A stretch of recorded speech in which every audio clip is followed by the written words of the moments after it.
What's going on, everybody? It's that dude named Dave.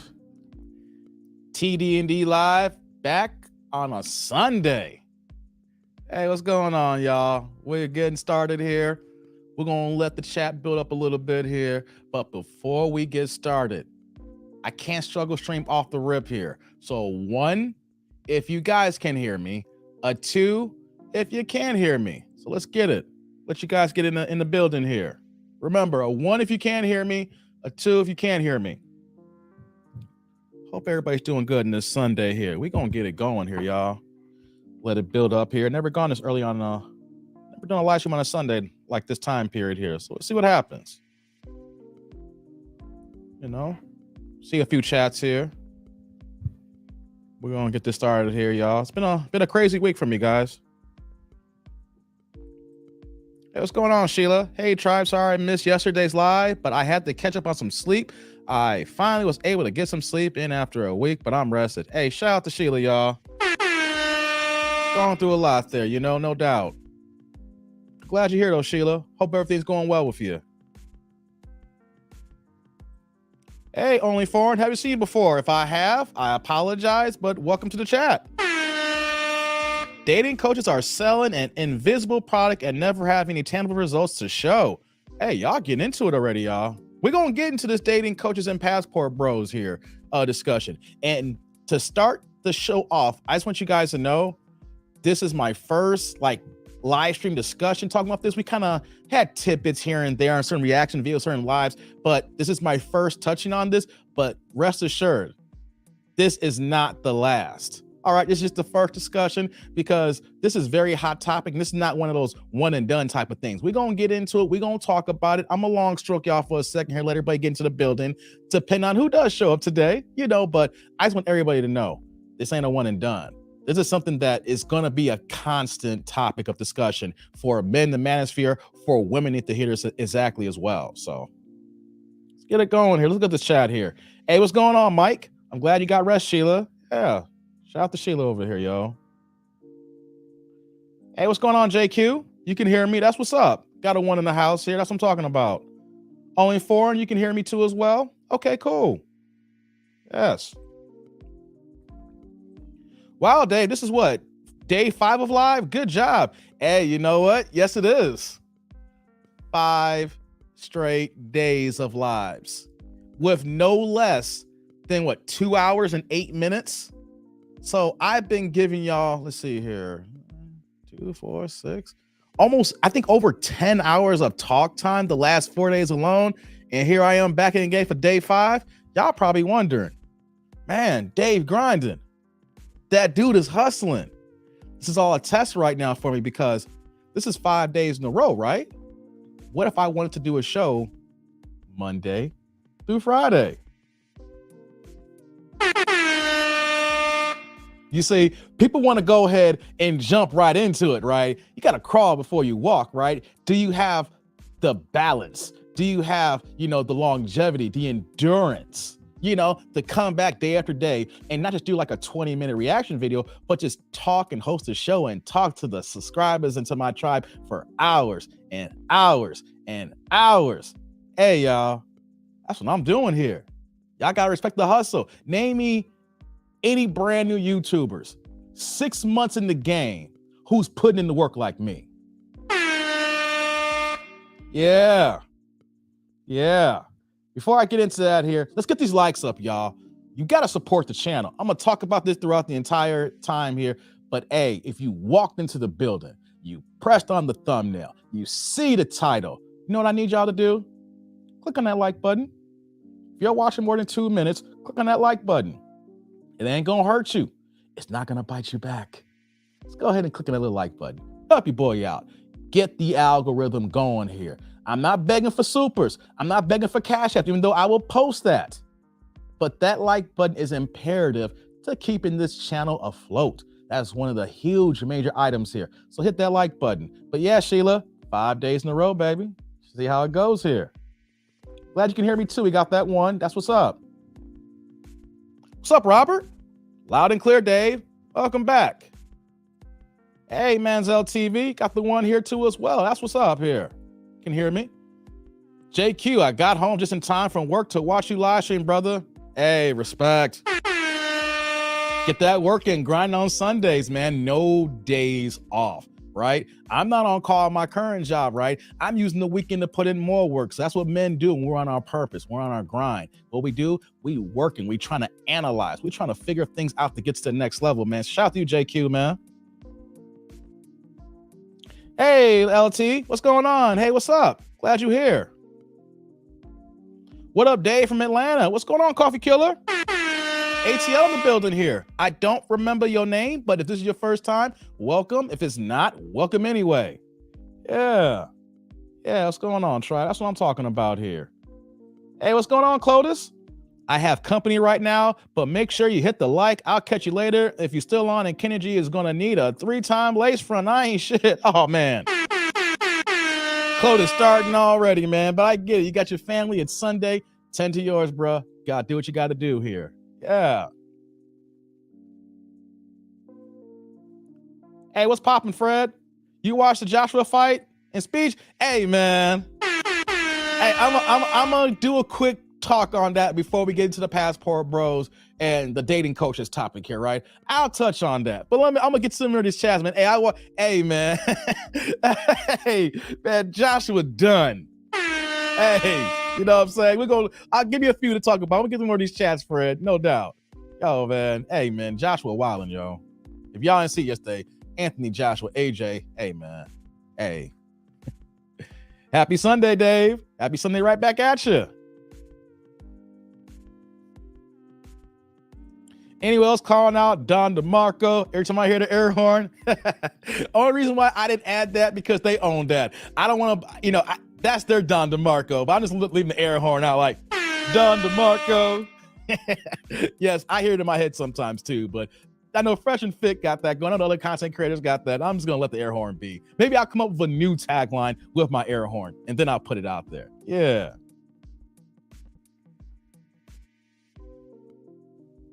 Hey, what's going on, D? Passport Boys in the house. Oh, y'all represent D. Okay. You in the house here. Okay, y'all coming through. Gotcha. Yeah. Hey, what's going on, General? Yeah, just did hit that like button, people. Hey, help boy out. What's going on, Jay? What's up with your boy, Anthony Joshua? Hey, he ain't my boy. All right, let me preference that here. He ain't my boy. If y'all followed the live streams here, what did I say? My prediction was on point. I'm going to get to it, but what did I say? Hey, man. Guard your heart and your wallet at all costs, fellas. Facts. What's going on, Cam's World? Passport Bro in the house. Oh, the Passport Bros are showing up here. Y'all showing up here. Okay, y'all representing. Okay, we going to get into it, y'all. Because I know y'all feel a certain type of way. I know y'all feeling disrespected right now. There's a lot of words being mudslinged to y'all. And I want to have this conversation. So, Jack, what's going on, man? Aloha from Cebu City. Hey, what's up, man? Glad you're here. Never seen you before. Welcome. Hey, what's going on, Chris? Hashtag NOMP. I don't know what that hashtag means. You got to clarify. I'm running the show. There's so many things going on. I got news, phones. I got people in the chat. I have no idea what that hashtag stands for. So you're going to have to, break that down. Jack's like, hey, Mike, fancy meeting you here. How are you, Mike? Oh, so y'all know each other. That's what's up. Yeah.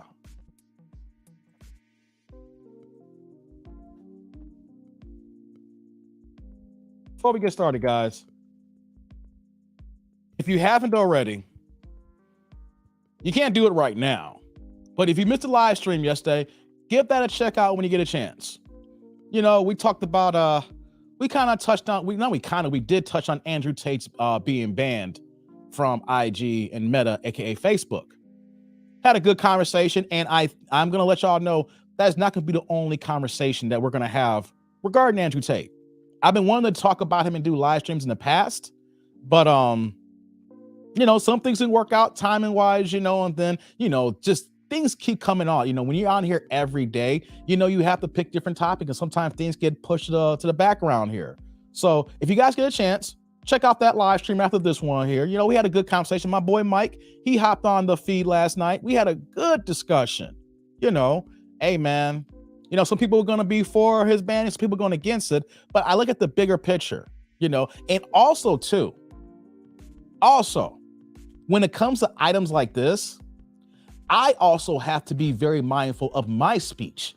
Not that I say anything wrong, but the bots will come out and try to take you down, even if it's not hate speech, even if it's not derogatory. If someone disagrees with it and makes a hardcore push that they have support, you too can get in trouble. So I know that I have to be very mindful of my speech because this is YouTube here, and YouTube will pull the trigger on a person's channel just like that, even if you're doing and saying the right things. So that's why I have to watch my speech, not because I'm trying to be politically correct, you know, like that. I just don't want my channel taken down. That's all, y'all. So if y'all haven't had a chance to, after this show, check out that live stream. All right. Like I said, my goal here, I'm pushing myself to get this show going, live streaming and getting my reps up and be able to give y'all some entertaining stuff here as I go on here. But y'all ain't hearing me though. We get back to some of these chats here. We're gonna get it going, guys. We gonna talk about it. We're gonna get into it. Hey, what's going on, Ziggy? Atlanta in the building. Yeah. What's going on, Blackest? Wakanda in the building here. Hey, what's going on? Yeah. What's going on, Z? My man Z, man. Hey, you here all the time, boy. Always supporting your boy, man. Respect. Glad you're here. Look at this here. We got, Wakanda forever. Respect. Yeah.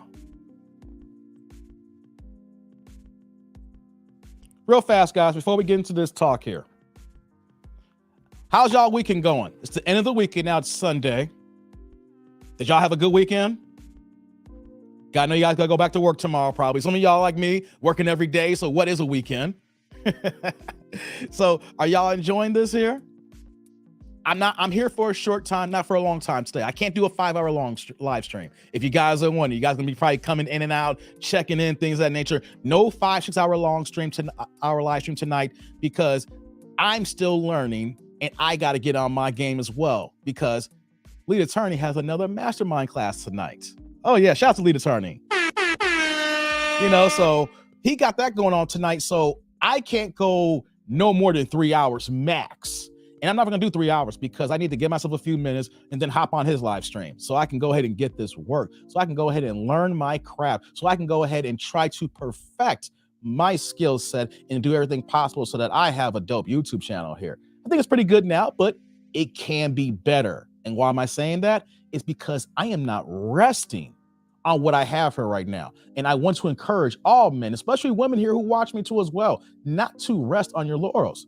You should always want to strive and do better, and also to always be the better of yourself, right? We don't want to be stagnant. We don't want to be the same person we were back in 2012. You're not growing. So that's what I want to do here. As you see me coming here, being inspiration that I'm not perfect. I'm not the best, but I'm trying for it. And so you guys got to see that when people put in the effort and striving, I hope I can put that back into y'all. Yeah, no doubt.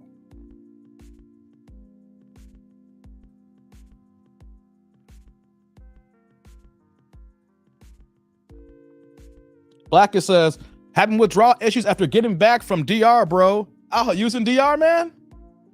Hey, what kind of withdrawal symptoms you got going on over there, man? How bad is it? How bad is it? Did you have a time of your life?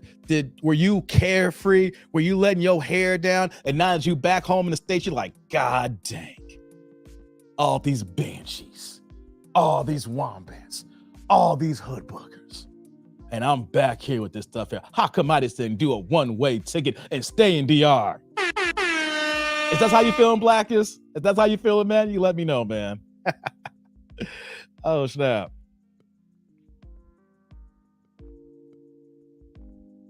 JQ's like, no such thing as a weekend if you always working, grinding 24/7. Hey, that's right, man. Only thing the weekend is good for if you're trying to hit an event at the end of the night, like when you see like a concert or a comedy. I mean, things happen throughout the week, but the only thing the weekend means for me is that I can make plans to do something that I probably couldn't do on a Tuesday. After that, it is working 7 days a week now. I've openly owned that. Now, I know I'm going to take a day off, but my regular schedule is Monday through Sunday now, fellas. Yeah, we working. Sean's like, what up, TDND? You called the AJ fight, bro. Hey, man. Hey, man. AJ, get your boy, man.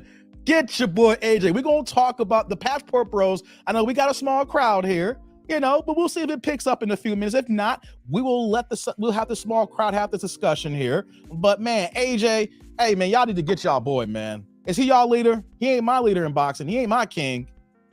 Hey, man. Your only solution is evolution. Be greater than yesterday. Hey, man. Nice line there, JQ. Hey, what's going on, Dr. Mike TV? Hey, how's it going, Dave? Love the channel, man. As a member of the Passport community, it's always good to have this conversation. Hey, glad to have you here, Dr. Mike. I have not seen you in my stream, so if this is your first time, welcome. Yeah, we're going to have this discussion. Matter of fact, I'm going to drop the link in a little bit, right? So if anybody wants to cam up, I'm telling y'all earlier, I'm gonna have my little discussion, my monologue here. I'm gonna drop the link. So if we have time, you guys want to cam up and we'll have this discussion, we can talk about it as well, because there are so many avenues to talk about the debates between the dating coaches and the Passport Bros. I'm using maybe a few items today because there are so many items that we can't tackle in about 2 hours, So, hey, welcome, Dr. Mike. Glad you're here. What's going on, Cutting Edge Cartoons? My bruh. Hey, that's how we get down here, yo. We'd love to come on and talk about it. Hey, man, you say nothing but a word, Dr. Mike. I'll drop the link in a little bit, man. We're going to get into it, though. No doubt, man. We're going to get into it. Sheila's like, you guys that make me want to travel in the near future just to visit places. That's the game, Sheila. That's the game. Matter of fact, something you should plan on. Once everything kind of settles down and everything, you start making arrangements to get your head right. Start traveling a little bit more. Ain't gonna hurt you, girl.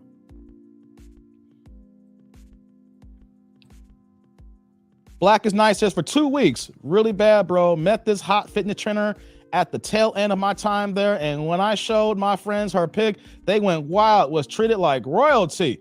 Hey, man. Hey, man, that's what I want to hear. Yo, I know you're going back real soon then, right? You're already probably looking at airline tickets right now. You're like, yo, how can I swing this? What kind of vacation days do I got left for the end of the year? I know how you move, man. Yeah. Hey, what's going on, Jew? Winter ball is coming up for us. I'll be down in Costa Rica in September. Hey, that's what's up, man. The Passport Bros are here letting me know they just come back. They're about to head out. Yeah, hey, man, I envy y'all. Get it. I envy y'all, man. Gotta do what y'all do. Don't let anybody disrespect y'all. We're gonna talk about it. Don't let anybody disrespect you for having preferences, for having options. That's a discussion. Because some people may say, that dude, why are you involved in this conversation? Because you got a girl. You here in the States. What does it matter to you? It's about education. It's about men knowing everything that they need to know. It's about saying, hey, do you want a woman here in the States, or do you want to get your passport and go somewhere else? The idea doesn't have to be one or the other. The idea is for everybody to open their minds so that the options are available to them. But we're going to get to it. Y'all don't hear me, though. Hey, Cutting Edge with the $2 holla, man. Going to do a cartoon on the Passport Bros. Hey, man. Yo. Hey, the first one of the day. Yo, Cutting Edge, man. Yeah. That's what I'm talking about. You go over here and you're pouring into your boy. All right. Thank you for the $2 holla. Like I always say, I am humbled when you guys import me like this. I'm not gonna front. When it comes to the likes, y'all gonna hear me scream to the mountaintops. But when it comes to these supers here, hey, man, thank you. Thank you. I'm humbled. Yes, just don't know. This time 6 months ago, I wouldn't even get no supers. Y'all didn't know who the hell I was 6.5 months ago. And the fact that y'all come here like this, Y'all just don't know how that makes me feel. And I want everybody to know about that. I'm not taking any of y'all for granted. Yeah. Hey, what's going on, Auntie? I have not seen your name here before, so if this is your first time, welcome. November, bro, going back. Yeah, Blackest. That's what I'm talking about. You already got it planned for November before the end of the year. That's what I'm talking about. A man of action. You saw what you liked it. You enjoyed yourself. And you know what? I ain't gonna stop. I'm flipping back in 3 more months, baby. That's what I want to hear. Yeah, man. Shout out to you, Blackest. Coffee Kill, let's talk about a trip to the DR, brothers. Hey, we can discuss that. My brother Mike Philippine Journey. I'm going to talk about this at the top of the show here. We've teased this, but you guys have to know this here. We will plan a DR trip. That could be in the midst here. But you know what we're doing? We are planning a trip to the Philippines. I've been talking about this, like teasing, so you guys can get it in your head. 3/23/23. Yeah. If you're here in the States, like me, I'm in the Midwest, Central Standard Time, it's a 13-hour difference. So we're giving you guys, 7 months. We're going to constantly talk about it. We're going to give you guys the information. We'll do the DR trip, but the big boy one, guys, the Philippines. We're going to do that. We're going to talk. We're going to get into it. Just bear with me for a second, guys. Just bear with me. Like we say, like what's the movie, Scary Movie, when Shawn Wayne's be like, but wait, there's more. Yeah, we're going to get into it, but y'all don't hear me though. Yeah. What's going on, Eric? How you doing, bro? Glad you're here. Coffee Killer's like, we got to start speaking on standards respectfully, unapologetically. I hear you, bro. Not just from the women, from other men. Yeah. And he's like, hell yeah, I'm in for a big boy trip to the Philippines. That's what's up, man. Oops, I have to hit the like button. Hey, do me that solid, Eric. Do me that solid. She was like, looks like I'll be planning a trip in the near future. These guys are giving me encouragement. That's what we're here for, baby girl Sheila. That's what we're here for. Hey, you in Ohio. That's what's up. Since you said that here, hey guys, TDND roll call. Now we know we're getting to the show and I do the roll call here. All right, now, city, state, zip, or if you're in a different country, checking this out here. Like I say every time I do this here, I'm in the Chicagoland suburbs, southwest suburbs, stand up 630. That's where I reside at. So need the roll call here. Where y'all coming from so we get this conversation going? I need to know where y'all at. I know where some of y'all at because y'all here every day. But for the newbies, like we say here, I need to know what's going on here. So let's get into it. Hey, what's going on, Cam's World? Bro, I'll link with you guys. I'll be in Thailand. It's a quick file for the Philippines. That's what's up, man. Yeah. Zoom to Thailand and Philippines. We can discuss it. It may not get in this whole live stream.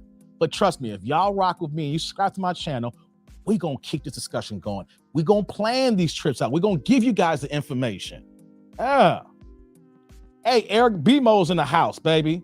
We got Eastlake, Ohio, 44095. Yeah. Hey, you in the North Cackalax. That's what I'm talking about, Dr. Mike. Yes, sir.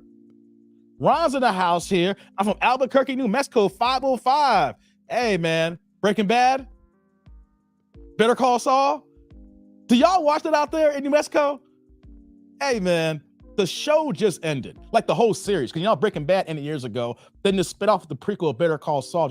I watched the entire damn thing. So my people in New Mexico, do y'all get down with Saul Goodman, a.k.a. Jimmy McGill? Hey, man, that was my show, man. Great show. Both shows. Don't know how much fanfare they got for everybody else, but I rocked with it, man. ATL, aka Wakanda's in the house. Jews in Houston. H-Town stand up, baby. Hey, man, we got 478 Macon. I'm headed to Medellin, Colombia next month. Hey, y'all coming out, going everywhere. I like y'all. I like that y'all come here and y'all letting me know where y'all going or y'all just came back. Hey, ain't gonna be no disrespect here. Ain't gonna be no dating coach situation like, y'all gotta go there because y'all ain't got no game. We gonna get into it. Hey, man, we're going to get into it. And he's like, hey, maybe we can get a huge group rate if we plan on going at the same time. We gonna get into that, Nancy. We will get into that. Like Mike said, that's in the works. That's in the works. Don't worry. We're gonna get y'all up to speed. We're not just gonna be like, hey, this is the trip and y'all's a free for all. Figure it out. Nah. We gonna put this together. We're gonna give y'all the information. We'll give you the details. And at that point right now, it's all about you having the money to go. But we're saying this now in August because if you know that a trip is happening in March, y'all need to put y'all pennies away now. Y'all need to go ahead and get them trinkets, get your packing, get your clothes, start planning now.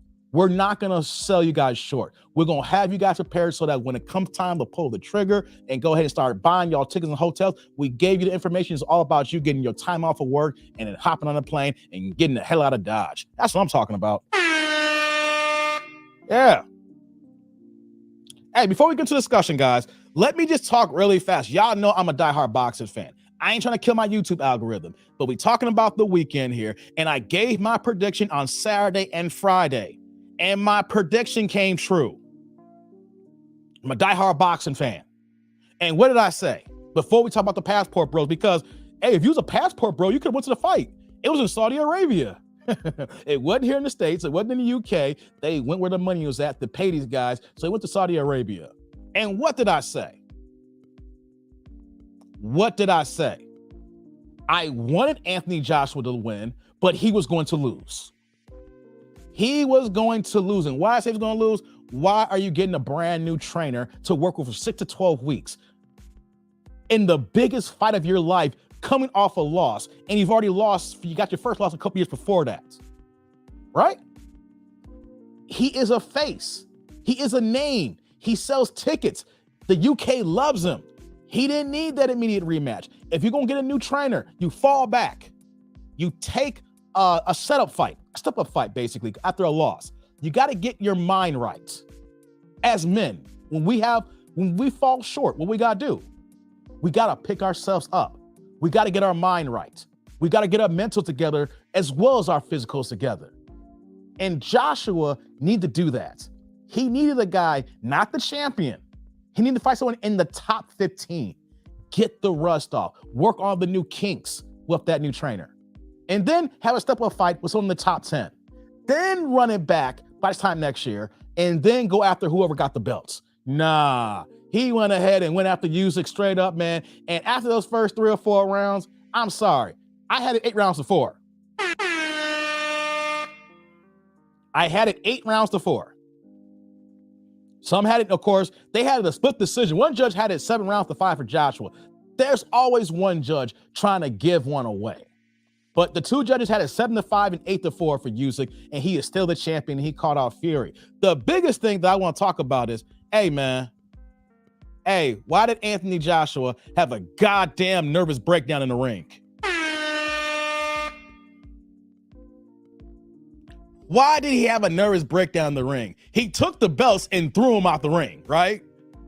You didn't even have belts because you weren't even the champion. You lost to Usyk the last time you fought. So you didn't even come and ring the belts. So he took the belts and threw them on the ground. Then he ran back to the dressing room. They told his ass to come his ass back to be a good sport. So he comes back and tried to be a good sport and everything. And it was off. He took the mic from the ring announcer and was talking all kinds of reckless. First of all, I don't care. I'm a bad sport in this instance here. If I got my ass whooped in a boxing fight, I'm not gonna congratulate you the way he congratulates people. Oh, it was such a great fight, Usyk. No, I ain't thanking you.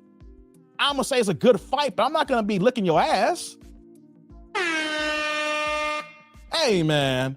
Hey, then he out here talking about, I ain't supposed to be here because I almost caught a case for selling that weed a long time ago and that's almost in the pokey. Man, dog, come on. What are you talking about? You almost went to jail for selling weed back in the day. Kind of messes up a hit Joshua. You can tell the way he was talking after the fight that he should have even been in the ring with his mentals, talking all that mess. Oh, I don't know. Hey, man. Hey, get your man.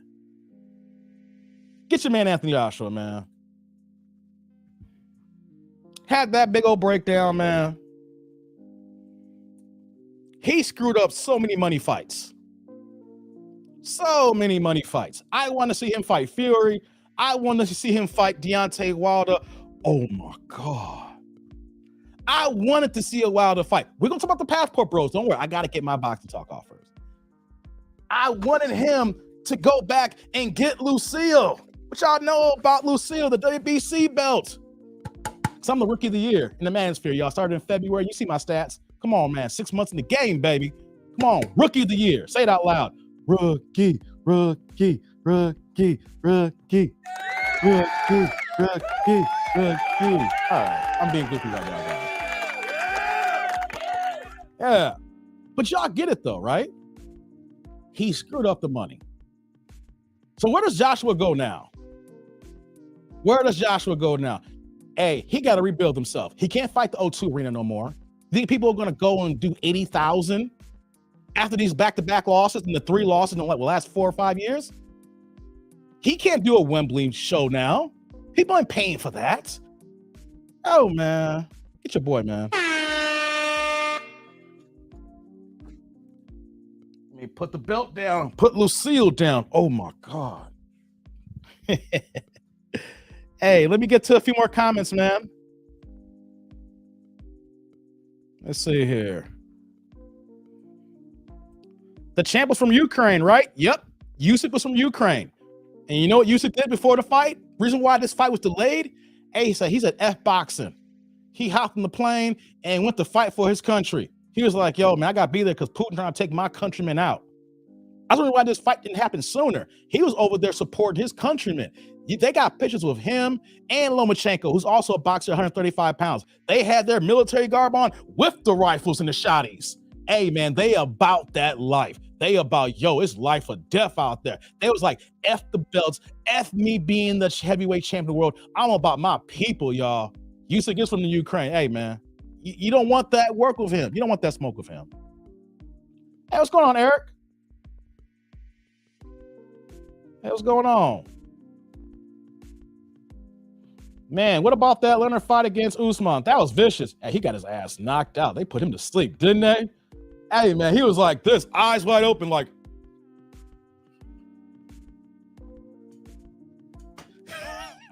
Hey, man, that's why they call it the hurt business, baby.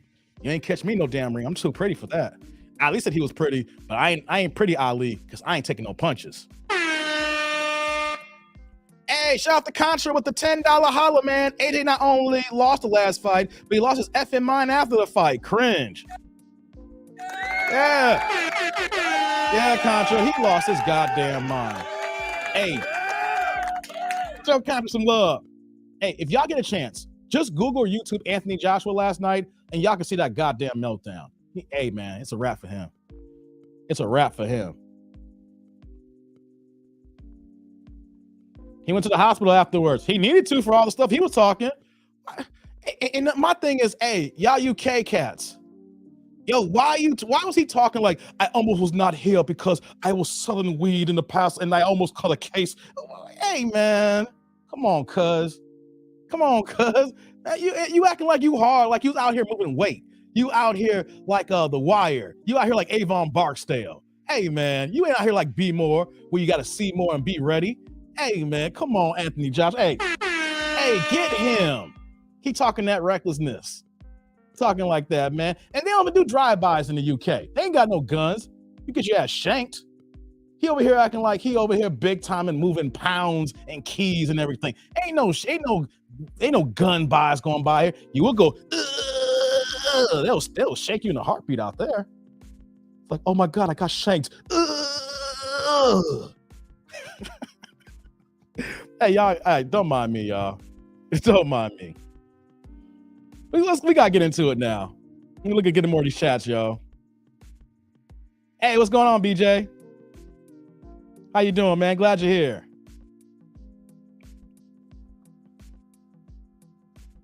Let's see here. Broken bones around the eye socket. Hey. Damn shame.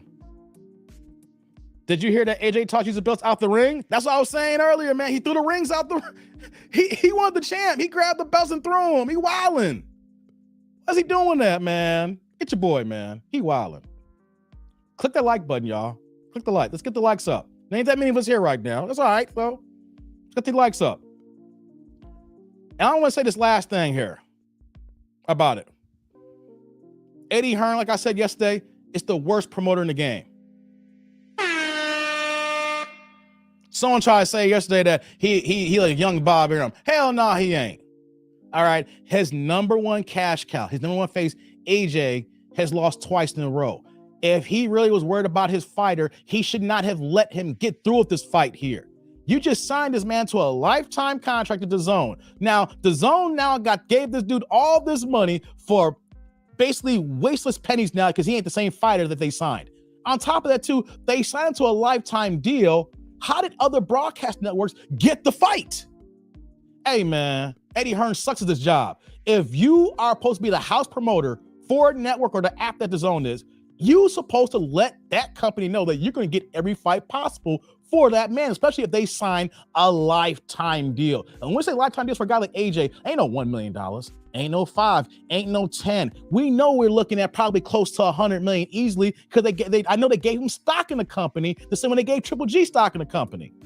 He doesn't know how to manage his fight. So AJ, where's he go with AJ right now, right?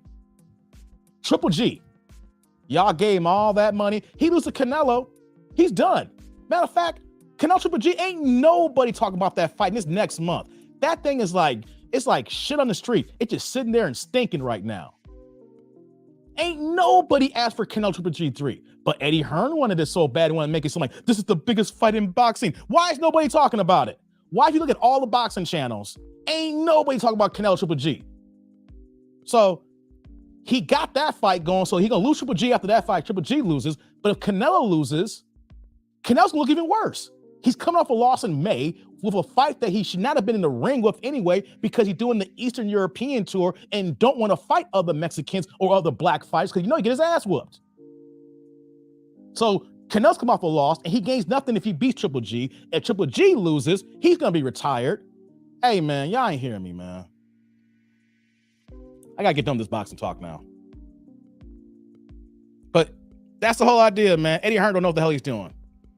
And boxing is still trash for the rest of the year because we don't have anything signed yet. We need Errol Spence and Terrence Crawford. But hey, Eddie Hearn sucks at his job. Anthony Joshua had a nervous breakdown. And one last update. Then we're getting to the Passport Bros conversation. One last thing. Adrian Broner missed a golden opportunity last night. Adrian Broner, guys, I'm going to get to the Passport Bros today because we're going to talk about it. Adrian Broner was supposed to fight yesterday against Omar Figueroa. And since he dropped out because obviously he wasn't training, he wants to claim mental health. Man, Figueroa was a shot fighter. He looked bad by round 2. He had no power. He had no zest in his punches. Man, this was his 3rd straight loss. Man, his pops in the corner had to stop after 8 rounds. If Adrian Broner had something in the tank, he would have got that W last night. It just shows you guys, look at Adrian Broner, and that's something we don't want to be. Someone who has so much skills, so much promise, has success early, and he's wasted it because he had so much success and making all that money, and he didn't feel he needed to continue working. He felt that he can just rely on what he gained and can go in the ring and do what he want to do. He felt that he can just go ahead and spend his money willy-nilly because the money keep coming. Adrian Broner is just another boxer, but also another cautionary tale, fellas, that we have to continue to work. We just cannot sit back and rest because we got so much already. If you don't continue to work, eventually you're going to lose your skills or things you're working on, and you're going to have more money going out than is going in unless you secured the bag. But most of us ain't secured the bag. And so now you look at Adrian Broner in 2022 now, who had so much promise 10 years ago, and he's basically one loss away from being his career over, who is a 4-division champion. And normally when you say 4-division champion, you normally say Hall of Fame. He is not going to get in the Hall of Fame at this point right now, even though he's a 4-division champion. Look at him. And we don't want to be where he's at because we'll be in our late 30s and 40s talking about, yo, what happened to my life? I had all this and now I ain't got it now. What do I got to do to pick up the pieces?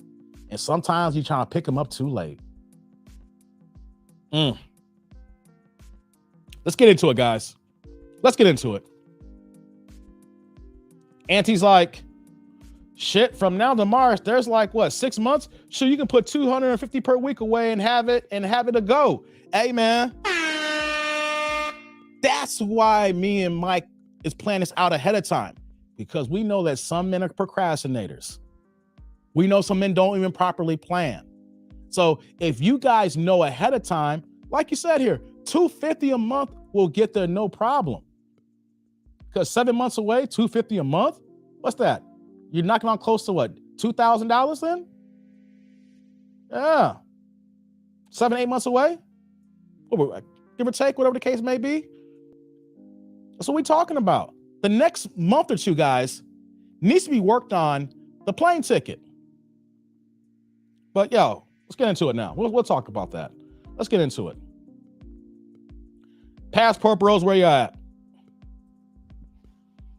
Passport bros, where y'all at? Let's get into it. Why are so many men focused on getting their passports and heading across seas to find greener pastures? Why are men seeking to date outside their race? Especially here in the Black community. Why are Black men like myself, not familiar, but I'm just using that here, but why are Black men like myself here, as well as other cultures, are saying, you know what? We're tired of modern women. We're tired of modern Black women disrespecting us and treating us a certain way. Or I am not seeing the results of dating here. I'm not happy. I think I'm a good man. I know I can provide and be a good husband. I want kids. I want to strive to be the head of a household. But I can't find it here in the States, Dave. Why is that? Why is that? What's going on, fellas? Why is this happening right now? Why is 31% of men age 30 or younger are virgins of only had sex one time?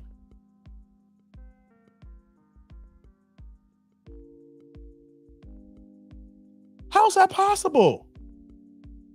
We got young men, 30 years old and younger, who are still virgins, only had sex one time in their entire life at 31%? I know men up to 30 years old. I know that's not your earning potential peak, fellas. I know that's your earning potential peak, but I know men who make good money. How is it that you're not getting those results of finding tangible relationships?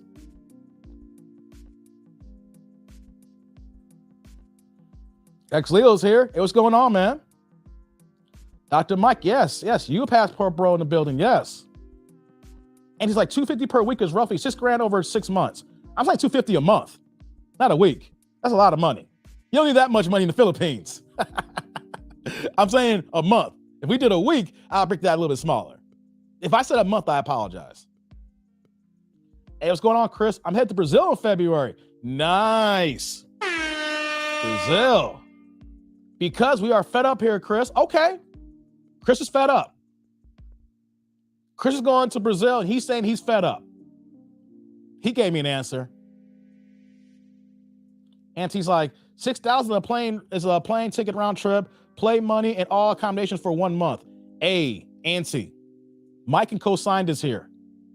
In March, that ticket is $900 in the Philippines.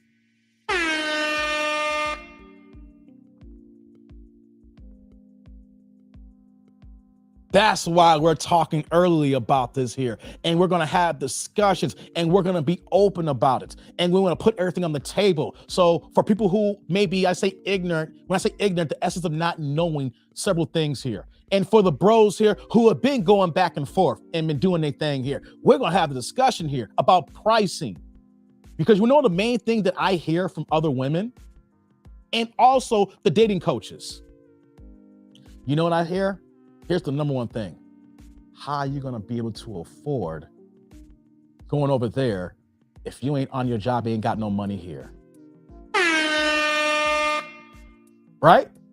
Have y'all heard that before? I just heard a woman recently say, y'all talking about going overseas and y'all ain't got no money. You ain't got no money here, so how you gonna have money over there? Hey, fellas, if we do our homework and research, isn't the plane ticket gonna be the most expensive part of your trip to the Philippines, to Thailand, to Brazil, to the DR, to Colombia? Isn't that gonna be the most expensive part outside of your hotel? But we're gonna get into the hotel part because, you know, depending on how many days you're gonna stay, right? But overall, we pick March because of pricing. Of course, the time we don't want to go like a whole year out. So we're gonna plan a trip for next August, right? We pick March for pricing because if we investigate traveling, what happens? We see trends. We're gonna see money and certain months go up for reservations and plane tickets and hotels, and the same time reservations going down, right? Good example. You try to go to Las Vegas in October, there's only one weekend that has a somewhat decent price in hotels. The other 3 out of 4 months of that month, hey man, you're staying at Luxor for $160 a night. That is freaking crazy. The Luxor. Hey man, Bellagio just renovated their rooms. You know how much they're charging? About $400 a night to get in there. Hey man, you want to go stay at the Wynn or Encore? The Wynn just renovations. The Wynn's arguably Wynn Encore is one of the best. It's not the best hotel in Vegas, and one of the best hotels in the world. No, they talking about with their renovations certain weekends. Hey man, $600-700 a night just to get in the first room. And what are we talking about with hotel prices in the Philippines? I'm just giving you overviews. We ain't getting to deep dive discussion yet. We're looking at 4- and 5-star hotels at under $200 a night, guys. They may not be the same accommodations of the Wynn and Bellagio because that's Vegas. That's over the top, right? But whenever you're traveling anywhere, for my people in Ohio, you know, you go to a hotel in Ohio, you got like 3-star hotels all around Toledo. Cause I got family in Toledo. I'm looking at hotels like, all I see is 3-star hotels. God damn. And you know what they want to charge for them rooms? $130 a night. Come on, man. Come on. Hey, let's get to a few more comments here. What we got here? What you saying here, Auntie? One way you can get a throwaway ticket and it all costs around $1,100. Now you're gonna need money to glove out there and plus money coming in while you're gone. Buy a duplex or a 3-family and rent it out. Hey man, like that game. Aiken is in the building. What's she saying here? Because we going where we are treated best and extending our dollar buying power. That's what I'm looking for, Aiken. That's the answer I'm looking for. Thank you, bruh. That's the answer I'm looking for. Yeah, that's what I'm looking for. I get so many in my comment section. I get so many emails about men who are complaining, rightfully so, about not getting the respect that they are needing. They are good men. Some of my guys, they be a little bit awkward. And I hate the fact that some in my comment section on Friday when the fight about being awkward being a bad word. No, that's people being in your goddamn feelings. Any word can be, let me say this. You can use any word to be bad if you're coming at someone maliciously, right? But awkward is not a bad word if you use the context right. And we got some of my men who are kind of awkward. I ain't gonna front. When I was younger, you could probably call me one of them awkward brothers. Not a hood dude. You see that? I don't talk hood. I talk proper. Hi, my name is David. How are you doing today? David, you talk white. I can't mess with you. Hey, man. I used to get that all the time. No, I admit that.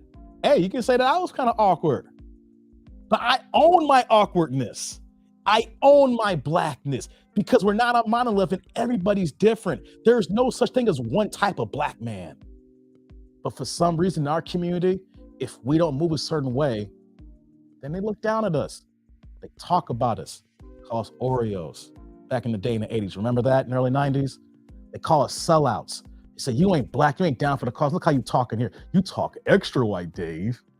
Don't worry about that, fellas. We know we ain't treated right by women and our own men, our own fellas.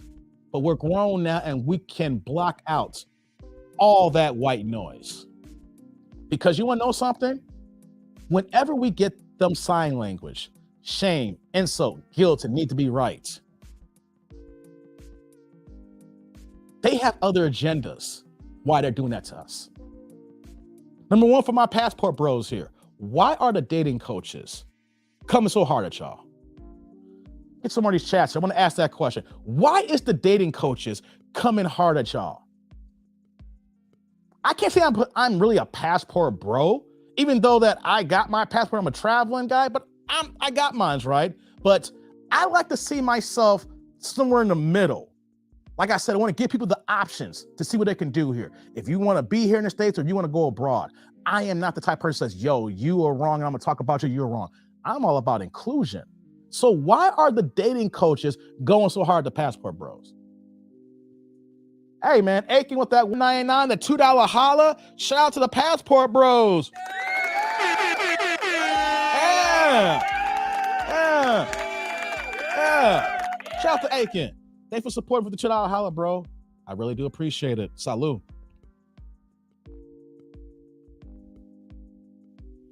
Auntie's like, $900, that's the shiznit. I'm liquidating my houses here and only keeping properties that make me easy promise profit. Hey, man, I hear you. What you saying here, Eric?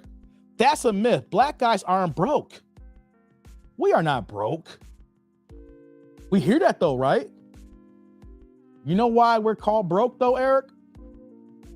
Because we're getting compared to NBA players and athletes, the 1%, because social media, more like Instagram, has blinded, has hypnotized our culture, our people to think that everybody's got the bag. So when you see maybe a regular brother, you see a guy, I big up my plumbers, you know, my construction workers, my firemen, my guys who are working, they're not white collar, my blue collar brothers. They see them and it's not aesthetically pleasing because they're out there working with their hands. They out there grinding. So in their minds, if you ain't doing it this year, then you gotta be broke. And that ain't even true. Hey man, I give this comment every time. I gotta have the plumber come back to my house again. That's what happens when you own a crib, man. I wish I could go back to renting and call the landlord to get my stuff fixed. But I got plumbers making $130 a year. And women don't want to show no love, talking about he's broke or he dirty or he look dusty. He's working his ass off, you know, either by himself or with his team, working on them drains, the toilets, the piping, the infrastructure of a house, depending on how big the project is. I'm not just talking about toilets. Some people have industrial companies where they're working on the whole entire framework. Maybe they're working on the business aspect in buildings. It's not just some guy who's unclogging a toilet, yo. And I've had my guys tell me, hey, that dude, they just be disrespecting your boy. I don't get it. I got a house, I just closed another property, and I got 3 cars. But ladies only see them come to your crib when you got your overalls on and whatever, you got your big old basket of goodie work toys, you know, on a 2 p.m. and can't even see the forest amongst the trees. It's crazy, y'all. And I feel y'all pain because I've been there before. Hey, let's go to this next super here, guys. We got my man St. Joe Bro. Greetings from across the lake in Michigan. Hey, with the $9.99, we'll just call that the $10 holla. Thanks for joining in, Joe. Hey, what part of Michigan? I got family in Michigan, in the hood. it ain't like hood like it used to be anymore, but Flint, Michigan. Stand up. So where you at, man? I got people in Flint, man. Thanks for coming in, and thank you for contributing to your boy. Salute, brother. Z's like, the men have money. When they say men ain't got no money, that is the men they match with. Hey, Z, you spitting facts on that one, man. You spitting facts. What you saying here, Auntie? Last I checked, money doesn't care what pigment the person who holds it. Hey, man. Hey, bars. What you saying here, Chris? I paid in advance. I paid $1,300 for my ticket and $487 for my week stay at a resort in Brazil. I'm medically retired from the military. That's why I can afford it. That's what I'm talking about, Chris. Yeah. I like that. I like that. $487, $1,300. Hey, man, that's dope. We got to keep talking about this, yo. Let's get these likes up, guys. What's up, brother Dave? Hope your day is well and Allah blessing. Rashik, hey, what's going on, Rashik? Hey, man, if you're going to give me Allah's blessing, peep game. I got a video tomorrow for y'all. It's a reaction video tomorrow. Y'all going to lose your goddamn mind. It's about a Muslim woman. Yo, I ask questions directly to my Muslim brothers who rock and respect the faith here. Hey, man, whether you represent and you pray to Allah here in the States, or you read your Quran in the Middle East, or wherever in this world here, tomorrow's video, I need my brothers in the Muslim faith to come out and watch this one here. I'm probably going to drop it around 12 p.m. Central. It's a funny, crazy, fucked up reaction. And I can see why when I do this reaction, I drop it, why y'all want to go overseas. Shout you out, man. Glad you're here. What you saying here? Barber World said he stayed at 4 stars for $25 a night in Thailand. Hey, man, I only gave the price of the stuff that Mikey's telling me because he knows I have nice little expensive taste. I told Mike, I said, hey, man, I need top dollar. I need, when I go out of town, I need to live better than my home is. I will save extra money because that's the way vacations are supposed to be. Let's say you don't want to relocate, guys. Let's say that you want to use this as a vacation spot. Like, no, I got so much business, I have so much work here, my family's here. I don't want to leave the States, but this is my second home. This is where I go to get away. Hey, man, I only gave you the price because I'm looking for the hotel room that walks me out to the goddamn pool. That's my taste. That may not be your taste. Like Leo's saying here, I guarantee we're going to find you some rooms for $25 to $50 a night for what y'all looking for. And it ain't the Crush Motel. It ain't a Motel 6. It ain't no extended stay that smells like cigarettes because it's been used up and thrown away and abused by the hood spots that go for the crushing. No. I only said that because I got expensive taste, guys. I got some videos I want to play, guys, too. Here's what I'm going to do, guys. I got a couple of videos. 2, actually. I want to react to them, and I'm going to drop the link. If anybody wants to cam up, we're going to have the discussion. I just got to get my piece off. This is my first time really having a live stream talking about this here. And I got to get some stuff off my chest, because I see y'all getting disrespected. I see y'all getting played. I see the dating coaches losing money. That's what it is, ain't it?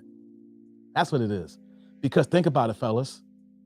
If the dating coaches are trying to hook women up with guys, and if y'all saying we using our money, our vacation money, our play funds, and we're going to Thailand, we're going to Brazil, we're going to Colombia, we're going to DR, we're going to the Philippines, etc. How are the dating coaches gonna hook y'all up with American women? Because they can't. Because y'all gone. I get it. Y'all fucking up the money. Y'all fucking up their YouTube channels. Y'all messing up the game for them. Right, Leo? Right, Auntie? Right, Dr. Mike? Is that what it is?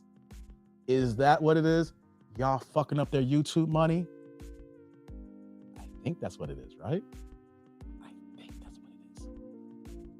They're being self-serving in their own interests and not adapting to giving brothers good advice. Not adapting their YouTube channels and their business to help men who are not finding success in the areas that they work in, and they notice their business is dropping. And so what are they doing to y'all? They're saying that you're broke or you have no game. They say, if you ain't got game to pull women here in the States, you're just prolonging your agony when you go over there because they're going to see how green you're coming a mile away. Is that what they're saying? Is that what you're saying? That's what I've been hearing. Correct me if I'm wrong, guys. That's what I've been hearing. What are you saying here, Auntie? First you get the money, Chico, then you get the respect, and then you get the power. Are we talking Scarface? Auntie, are you giving me a Scarface quote? First you get the money, then you get the respect, and then you get the power. Hey, man. I rock with you, Auntie. I figure if a man is moving to a different continent, you need $4K a month. I agree with that. Preach, Dave. What are you saying here, Leo? Don't catch feelings, catch flights. Don't get mad, get packing. I feel that, man. Dr. Mike's like, yo, we getting at their pockets. That's what it is, Dr. Mike? Is that what it is? You're getting to the pockets. You're fucking up the YouTube money. You're messing with the monetization. You're messing with the stoopers. You're messing with the cash apps. These guys are getting 20 or 30,000 a month, and now they're seeing like 5 or 6,000 a month now. Still good money, but still it's like, yo, what's going on here? Hey, yo, we had our last best month was 10,000 last month. We was getting 20 and 25. What's going on? What's going on? Dudes, shame y'all. Y'all ain't got no game. Stop playing. You gonna go overseas and get yourself a Filipino woman. She gonna play you. She gonna get you for a green card and get to the States and then play you. Hey, man. Happy Sunday, y'all. Happy Sunday to you, man, Manuel. Hey, what's going on, Casanova? Party people in the house. What's going on, man? Hey, what's going on, Trusno? Social media got these folks forgetting who they are in real life. Trust none. Gotcha, man. You got that right. You can't be short and broke. Hey, that's facts. Hey, fellas, let's just keep it a buck here.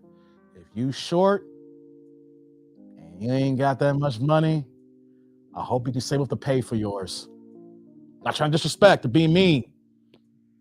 Women disrespect short brothers, and tall brothers disrespect short brothers as well. So if you ain't on your job, you ain't no money, hey, man, you need to figure the other hustle. Right. I'm not trying to disrespect you. I'm just saying, I'm all about uplifting and want everybody to elevate so no one even looks at your goddamn height. What you saying here, Ziggy? Dating coaches see it look like it's quitting. I see that. I don't pay them to stay. I pay them to leave. Hey, man, that's why you do it. Thank you, Z. Hit the like and subscribe button. That's what we got to do here. Women don't respect tricks. Facts. Hey, what's going on, Laura? If black people was to stick together, they could shut down this economy. Black people spend more money in the store more than anyone else. Hey, Laura, you ain't saying nothing but a word. If we took our buying power and said, forget all the jankiness, all the facade, all the fugazi. We can't get everybody to do it, but if we just got a good 25 or 30% to say, we moving in this position, we would change the damn economy. Got that right. Because the money in our black community barely stays within 6 to 7 hours. We get ours and we spend it right back. We have no sense of savings or no sense of investing to our own. Hey, what's going on, Jay? I'm glad you're here.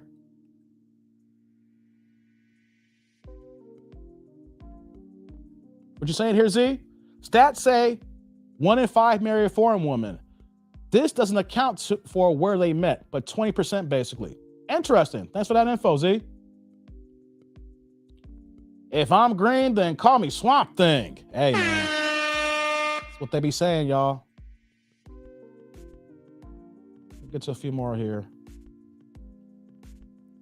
Hey, what's going on, Angel? He said, traveling will also hurt dating apps. You don't need dating apps to easily meet women in Thailand. That's a good point, too. Hey, Jay Dillinger with the $5 super sticker. Hey, no comments, just a straight love. Hey, thank you, Jay, man. You always pour into me. Got your emails, man. Thank you very much. Hey, real fast, though, you sent me the email about the mastermind class. Hey, I'm just going to put this out here for everybody. Once I am done with everything I got going on right now, I could do my own mastermind class, but I'm working on it because I want it to be actually good for people. So we're going to get into your email another day, but best believe I ain't forgot about you. So if you still want to do this here, I got you, man. Thank you again. I'm humbled by the super sticker. Salud.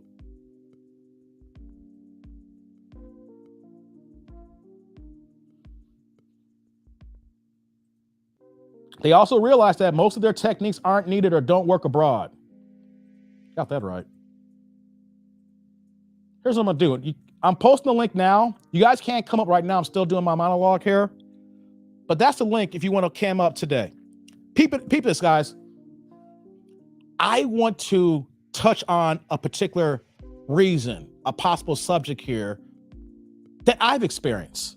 Why men don't want to deal with modern women, especially me being a black man. I'm talking about black women, guys, because let me be honest, I've only dated one white woman in my entire life. I've dated everything that's been women of color. I've dated, Brazilian, Chinese and Belizean, but majority black, right? So I am speaking from the black male perspective. And I gave all that information about the dating coaches and things of that nature, right? Let me play a video. This comes from Nick Cannon. Yeah, hold on. You're going to say, that dude, you're going to go ahead and play a video from Nick Cannon? Yeah, I want to play this clip here. And I want to see what you guys think about this here. Let me pull it up here, guys. Hey, I see you joined, Aiken. You got to give me a second while I'm doing this here. If you can hold on tight. Let's see here. Let's do this.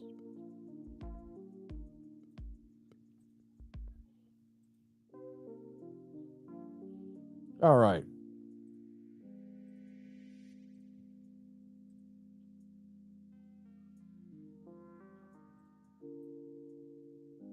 Let me play this here, guys. I'm going to get y'all thoughts on this here.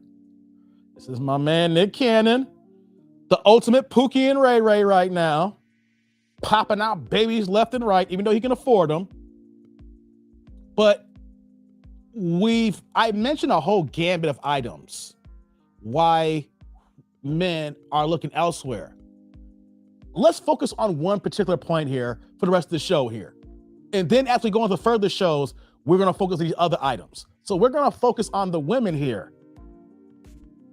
Let's see what Nick's got to say here.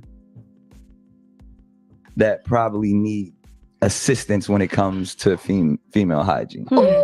You got there's this magnificent 20% that have no smell. I think I'm part of the 2% because I definitely agree with 20. It's a 20. I'm narrowing it down. But even because I'm at the top of that 20%. And those are the we up here with that. Those are the keepers. Those are like, yo, fresh out the shower. It was amazing. If I could swirl around, it's gonna be a nice taste and everything. That's amazing, but that's not normal. Well, it's normal for me. It's normal. If you eat a lot of fruit, trust me. It's normal for women like us men would who are know aware better of than I themselves. A lot of women aren't aware of themselves. And maybe present company excluded. We talk about this all the time. Do y'all know when y'all stinking up the room? Like, I never stunk up a room. Well, see, I said present. I already know that. You see my shocked in the paw face? but that's the thing because I have smelled people stink up. So Nick Cannon dumb it. Hold on. I need to play that again. What was Nick talking about here? He is saying that at least 20%, no, only 20%, what was it, 20% women ain't taking care of their feminine smell, their hygiene, their odor. Hey, y'all ladies. Y'all talk about dudes all the time, but do y'all know when y'all ain't smelling right? Do y'all know when y'all ain't right? And we detect that? Our sexual elevation for you is gonna go down to the roof, to the floor, where that you could be the baddest woman in the world, and our dick won't get hard for you.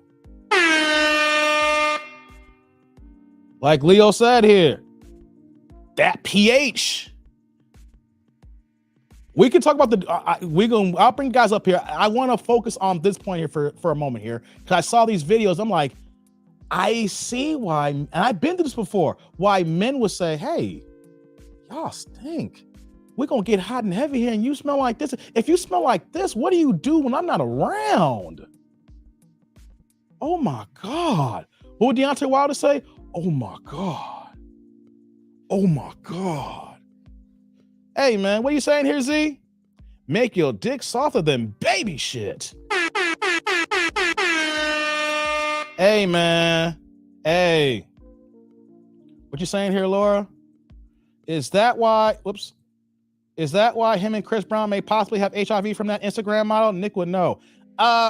Here's the thing here. I'm not going to go there, Laura. I saw that video of that girl, and everybody want to throw that on Nick and Chris Brown. We don't know if he smashed them or not. Hey, these guys here are around beautiful women all the time, and they're not smashing every single thing. That's wrong. Now, Nick is smashing a lot. Don't get it twisted. But I've been around some of these guys here, and these guys are around so many beautiful women in my past. Just because there's beautiful women don't mean they're smashing them all. Now, that girl's like, what, 42 pounds soaking wet, and she is half past dead right now, right? People use that headline for clicks and get it on. You saw the one picture and get it in. Just because you see a girl in the club, don't mean you smash. Could he possibly? Oh, yeah. But whenever I see that, I'm like, hey, man, just people be clout chasing. You know, so it is what it is on that. Let me play that one more time, guys. And I got another video, and then we're going to get into discussion here. We got a couple people in the green room, guys. So you guys can hold on for a second. I want to put these snippets up there, and we'll have the discussion here. Let me play that one more time. Percent of women that probably need assistance when it comes to female hygiene.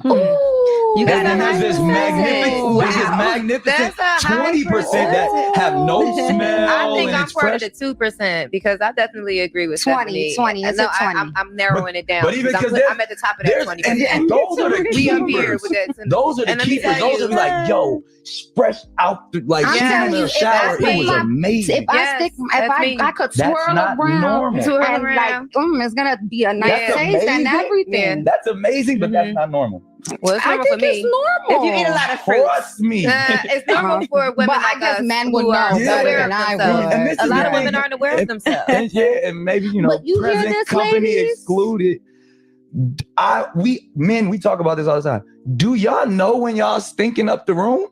Like, I never stunk up a room. Well, see, I said present. I already know that. You see my shocked and appalled face? but that's the thing, because I have smelled people stink up.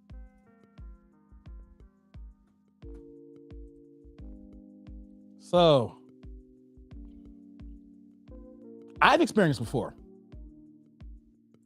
So, reason why I'm putting this up here, I'm gonna put more clip, is because if men today, especially in the Black community, if we're saying, man, it's hard enough to talk to these women because they're influenced by Instagram, they're looking for the wrong things. You guys follow my channel. We see the Hooshies and Banshees, 3 kids by 2 different men, 3 kids by 3 different men, 4 kids, 4 baby daddies, 44 years old, never been married and looking for a marriage, looking for a husband at this point here. So we already know we ain't even fucking with those women. We speak here all the time. Unfortunately for single mothers, we're saying no to stepdaddy season. So when you eliminate those women, and then we get the single women that we're looking for, and then we find them with the odor, what are we gonna do?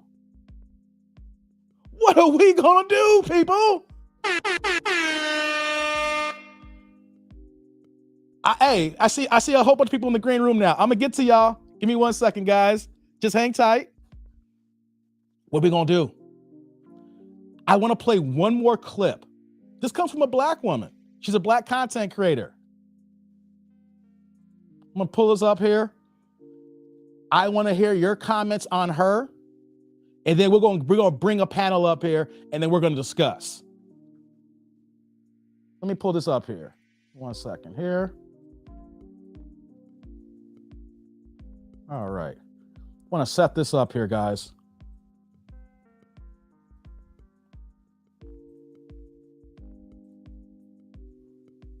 If y'all don't know who this is Danica Marie. She's putting in work in these YouTube streets, y'all. She is a Black woman who is not moving like a modern woman when it comes to supporting men, Black men, and trying to tell the sisters what is going on. She's an ally. She is not a shapeshifter or a chameleon. Let me give you her comments, and then we're gonna bring the panel up here. Tell me y'all out here not smelling right. Let's go ahead. It says, I watched your Nick Cannon video, and of course it was all facts, but I thought I'd come back and let you know that this is also another reason why men are enjoying women of other places better. They are not only nicer and know how to treat a man, but they are better to enjoy sexually, and smell is a major part of that. Ooh. Lord have mercy. I can't tell you how many times I ran into a fine sister, and once it was time to get busy, the smell was bad. Lord have mercy. Lord have mercy.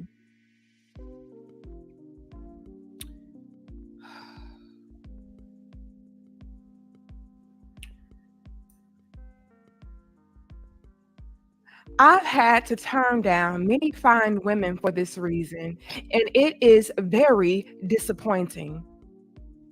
I have even told women about this issue, and as uncomfortable as it was to do, it was so bad that I had to.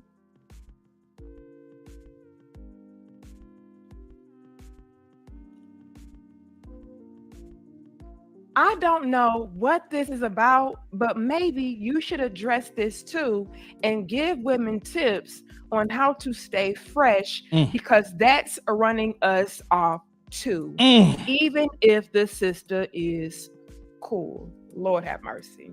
Again, let me get everything situated. Hold on, y'all.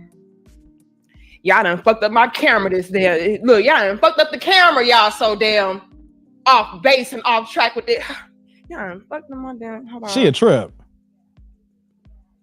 Okay, I think we good. Okay.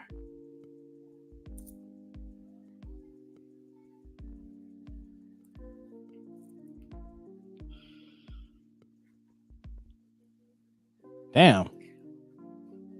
Ladies, I love us. But we got too many damn struggles. Hold. We got too many motherfucking struggles. On one hand, you have it to where y'all got terrible ass attitudes. Y'all coming through like this. Hold on. I'm a real woman. We the real women. We don't need no man. We just need the money. Where the money at? Fuck y'all. I'm a real women's. Yeah, I got my Lord Farquaad lace front, bitch. Yeah, I got my vampire in Brooklyn, wet and wavy, nigga. Who gon' check me, bro? On one end, you got all of that going on. Bad attitudes and all. Then on top of that, again, y'all built like motherfucking Lord have mercy. What's her name? Mrs. Puff. Oh, SpongeBob. Y'all are built like motherfucking SpongeBob. With badass, gross sister attitudes. Lord Farquaad wigs. With the damn wet and wavy vampire in Brooklyn. On one end, you got that. With the attitudes, being lazy, out of shape, not being appealing. But on top of that, y'all mean to tell me, which Nick Cannon already said this. But now we got, I guess they the passport bros. I don't know. This is who emailing me. They flooded me. Passport bros flooded your little big sister. Now they're saying that it's also the fact that y'all don't smell right. Hey, we got too many motherfucking struggles. No wonder. Amen. I said no wonder. We got too much working against us here in America. Look, y'all, I got my man. I got my husband. Okay? Let me tell y'all something. Let me put this out there. I'm having to eat this on behalf of my damn sisters. I want you guys to be able to enjoy and experience what I'm able to enjoy and experience with a quality Black man. You hear her? I want y'all to have this. I really do. It's beautiful, bitch. It is beautiful. Y'all hear her? And every day y'all making me have to eat this shit like for real. She got to eat it. You hear that? They doing that too. Yes, they are. Okay, so I need to shut the fuck up because they're not doing yeah, it unfortunately, D. Okay. But okay. All right. Every motherfucking day it's a new damn struggle. All right. I wanted to bring D on. Check her channel out. This was on her live stream from yesterday, and she was talking more about the passport bros again today. This is heating up here. We're the female content creators who are actually on our side. If you see her streams, she gets on Black women. And then she's basically saying, we got too many problems. Now y'all telling me y'all stinking. That we got an odor. Let's open the panel, guys. I seen y'all wait in the background here. Let me get a few people up on the screen here, guys. So let's do this here. What's up, man? Hey, Mike. I'm glad you're here. Hey, man, I'm going to add some more people onto the stream here. You're not the only one here today, buddy. That's awesome. That's awesome. Let everybody join in, man. Yeah, let's get this going here. You know, we're talking about like smelly coochies right now. Yeah, you know, it's out here. It's an epidemic, baby. It's smelling bad. And we got my man, Mike, Dr. Mike TV. How you doing, Mike? Dr. Mike? Can everybody hear me? Yes, I can hear you. Perfect, man. Appreciate you allowing me to come on, man. Actually, to be honest, my man Mike here actually put me onto your channel. So by virtue, you know, I met you through Mike. So that's what's up, man. I appreciate you putting me on. So yeah, he put me on your channel and love the content, my brother. I appreciate it. Thank you. I'm gonna bring one more person up here. We're gonna have a little crew here to talk about this for a little bit here. And I also got my man Aiken. Hey, what's going on, man? What's up? Hey, I'm glad you on, man. Yeah. We got a nice little panel here this afternoon here. So first of all, guys, happy Sunday. Yeah, right. Happy Sunday. Indeed. Y'all could be anywhere in the world, but I'm happy y'all here. Boom. Right on. Yeah, we can have this discussion here. I'm going to start off with my brother Mike. I know Mike the longest here, of course. He's my brother from another mother. What are we gonna talk about? What's the question? Well, I just played the clips here. We can go back to the other stuff at the beginning, but the main point, though, I want to slap on is the odor. Okay. Odor. See, we talk about these items. We talk about the banshees, hood boogers, the snapping necks. Yes. I don't need no man telling me what to do. No, broke boo, go somewhere over there. Keep on. And then we think we found one. She's beautiful. She's sexy. You know? He's like, yo, Mike, I think I found the one, kid. I think I got the one. And next thing you know, you got that Friday night, you doing things, you know, you feeling all, you doing the simping, but for a good reason. We all simp. Okay. You know. At one point. Yeah. You know, she get the cheddar biscuits at Red Lobster. There you go. You know, endless shrimp. Hey, yo, y'all sleep on that endless shrimp. All right, that goes hard. So you go home. It's like, yeah. And the next thing you know, something's smelling, but it ain't the garlic shrimp. Well, it is something else. It is something else, Mike. Mike, your expertise now. What's my take on this? Okay, so Yes. number one is I think that most men, especially if you've never gone out the country, most of the time is you don't even know what good pussy is. Exactly. That's number one. Number two is you don't even know how it's supposed to really smell like. Just think about it, right? You go to somebody who lives in a really smelly place. They get used to the stench. So then you kind of look at it as that way. That's what the normal thing is. One thing you have to understand is that, let's talk about some of these women. Number one, long nails. More than 3 millimeters of a nail, you have a higher chance of increased bacteria and increased yeast. So that's one thing you have to look into. Now, if you have the longer nails, if you have fake nails and stuff like that, you have little crevices, micro crevices that people don't even understand that's in there, that exists, that holds the bacteria in there. Next thing is, do you think these girls can actually wipe their coochie and their booty correctly? Oof. So now you have increased amount of bacteria just staying there. That's why they got, next thing is, just think about it. Like if you go to Asian countries, in Asian countries, they actually really clean themselves up. They have what they call a tabo. They actually have bidets. Like America is the only country that does not have a bidet in their bathrooms. Yes. I will more than guarantee you this. Watch this question. Guys in the chat room. I did this the other day, actually.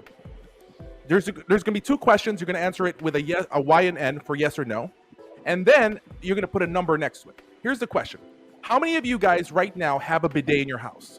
Put Y or N. Right next to that, I want you to answer this. How many people do you know in America or where you live has a bidet in their house? Oh, good question, guys. Chats, where y'all at? Right there alone, you're going to know that in average, that's why brown streaking even, like I'm going to call out the guys as well. That's why brown streaking only exists in America. Okay, so this is where hygiene is such an important thing. You go to the Philippines, you go Thailand, they got clean asses. They got clean coochies. And then another big famous thing that's being done by women in the United States is douching. You have to understand, like nowadays, I think guys should come up with a pH balance strip. And before they get with a girl, they're like, can you rub this in your coochie really fast? I need to know your pH balance or something like that. Because once that thing goes more acidic, it's just going to be even worse. So this is my thing, is that a lot of guys don't understand just the basic hygiene. I saw somebody make a comment earlier, said, go to the woman's bathroom to see what she has. Make sure you see if she has like a Vagisil pH balanced cleanser or something like that, because a lot of women don't actually know how to cleanse themselves correctly. So that's why you have some stanky coochie. That's why you do have some, unfortunately, they look really good until you unwrap it and you realize you got some rotten eggs. Oof. Man, let me go to Aiken. You've been here the longest. Let me get your thoughts on this, man. You've been hanging tight. I appreciate you, man. What you thinking about this? Thank you. So I actually just did a video on my channel about the dating coaches, why they have a problem with passport bros. And a lot of people hit it is, they're scared that their money is going to get light, because people are going to realize you don't need games to get women in other countries. And what he was saying was actually correct, because my parents are Nigerian. I was born here in the US. So I lived there when I was young. I've been all over the world. In every other country, when you go to the bathroom, you pull that little thing and you spray it. A lot of people don't know what he was talking about, but that's what it is. You have it. It's like a little spray thing that you can spray and you clean up. The women clean up in the front and back, guys clean up in the back. We don't have that in the United States. And a lot of women, first of all, in the US and Western world, women have been told, you don't have to compete for men. You don't have to work hard to look feminine. And when you keep putting that in a woman's head, what happens is women just keep going out and say, you have to accept me the way I am. That's why there's overweight people saying, you have to accept me. I'm big and beautiful. No, you're not. You're not big and beautiful. You go to other countries, women actually work hard to look decent. They come out of the house, not with bonnets, not with the same yoga pants. There's one of my neighbors. She's been wearing the same yoga pants for 2 weeks. Same exact color, same exact. I mean, you don't have You don't have 14, 15 of the same color yoga pants. Same yoga pants every day. I'm just like, and guys, and you know, she's gonna get attention from guys, so she feels she's validated. So you know, a lot, and you're right. If you don't leave the United States, you do not know what a real feminine woman is. You haven't experienced it. You haven't been to countries where women, to meet you, she's gonna have to present her best self. In the US, women are online telling you how much you have to spend on a date, how much you have to make. None of that exists in other countries. So all of this combined is what's, and the smell. The only time I had that smell was in the US. Actually, the last American girl that I had sexual relations with had that smell. And I didn't even, but like, I was just like done. Like as soon as she took the thong off, it was just, you know, and this is a beautiful girl, you know. So they feel they don't have to really work hard to make themselves better. Not just the attitude, not just competing for men, but just the hygiene. When a woman doesn't take care of her hygiene, how can you even be with her on a daily basis? She's not gonna clean her house. She probably has medication everywhere because half of them are insane. It's crazy. But a lot of guys that are in the chat, a lot of guys watching this video would never experience a beautiful feminine woman because they're never really gonna leave the United States. I'm just gonna keep it real. If you don't have your passport, if you're not saving money, investing, trying to get out of the US, you know, you're never really gonna experience a real feminine woman that'll really make you feel good. And there was a guy in the chat earlier that said, oh, are these guys getting married? A lot of guys don't care. A lot of guys are just going to be treated better. You don't have to get married.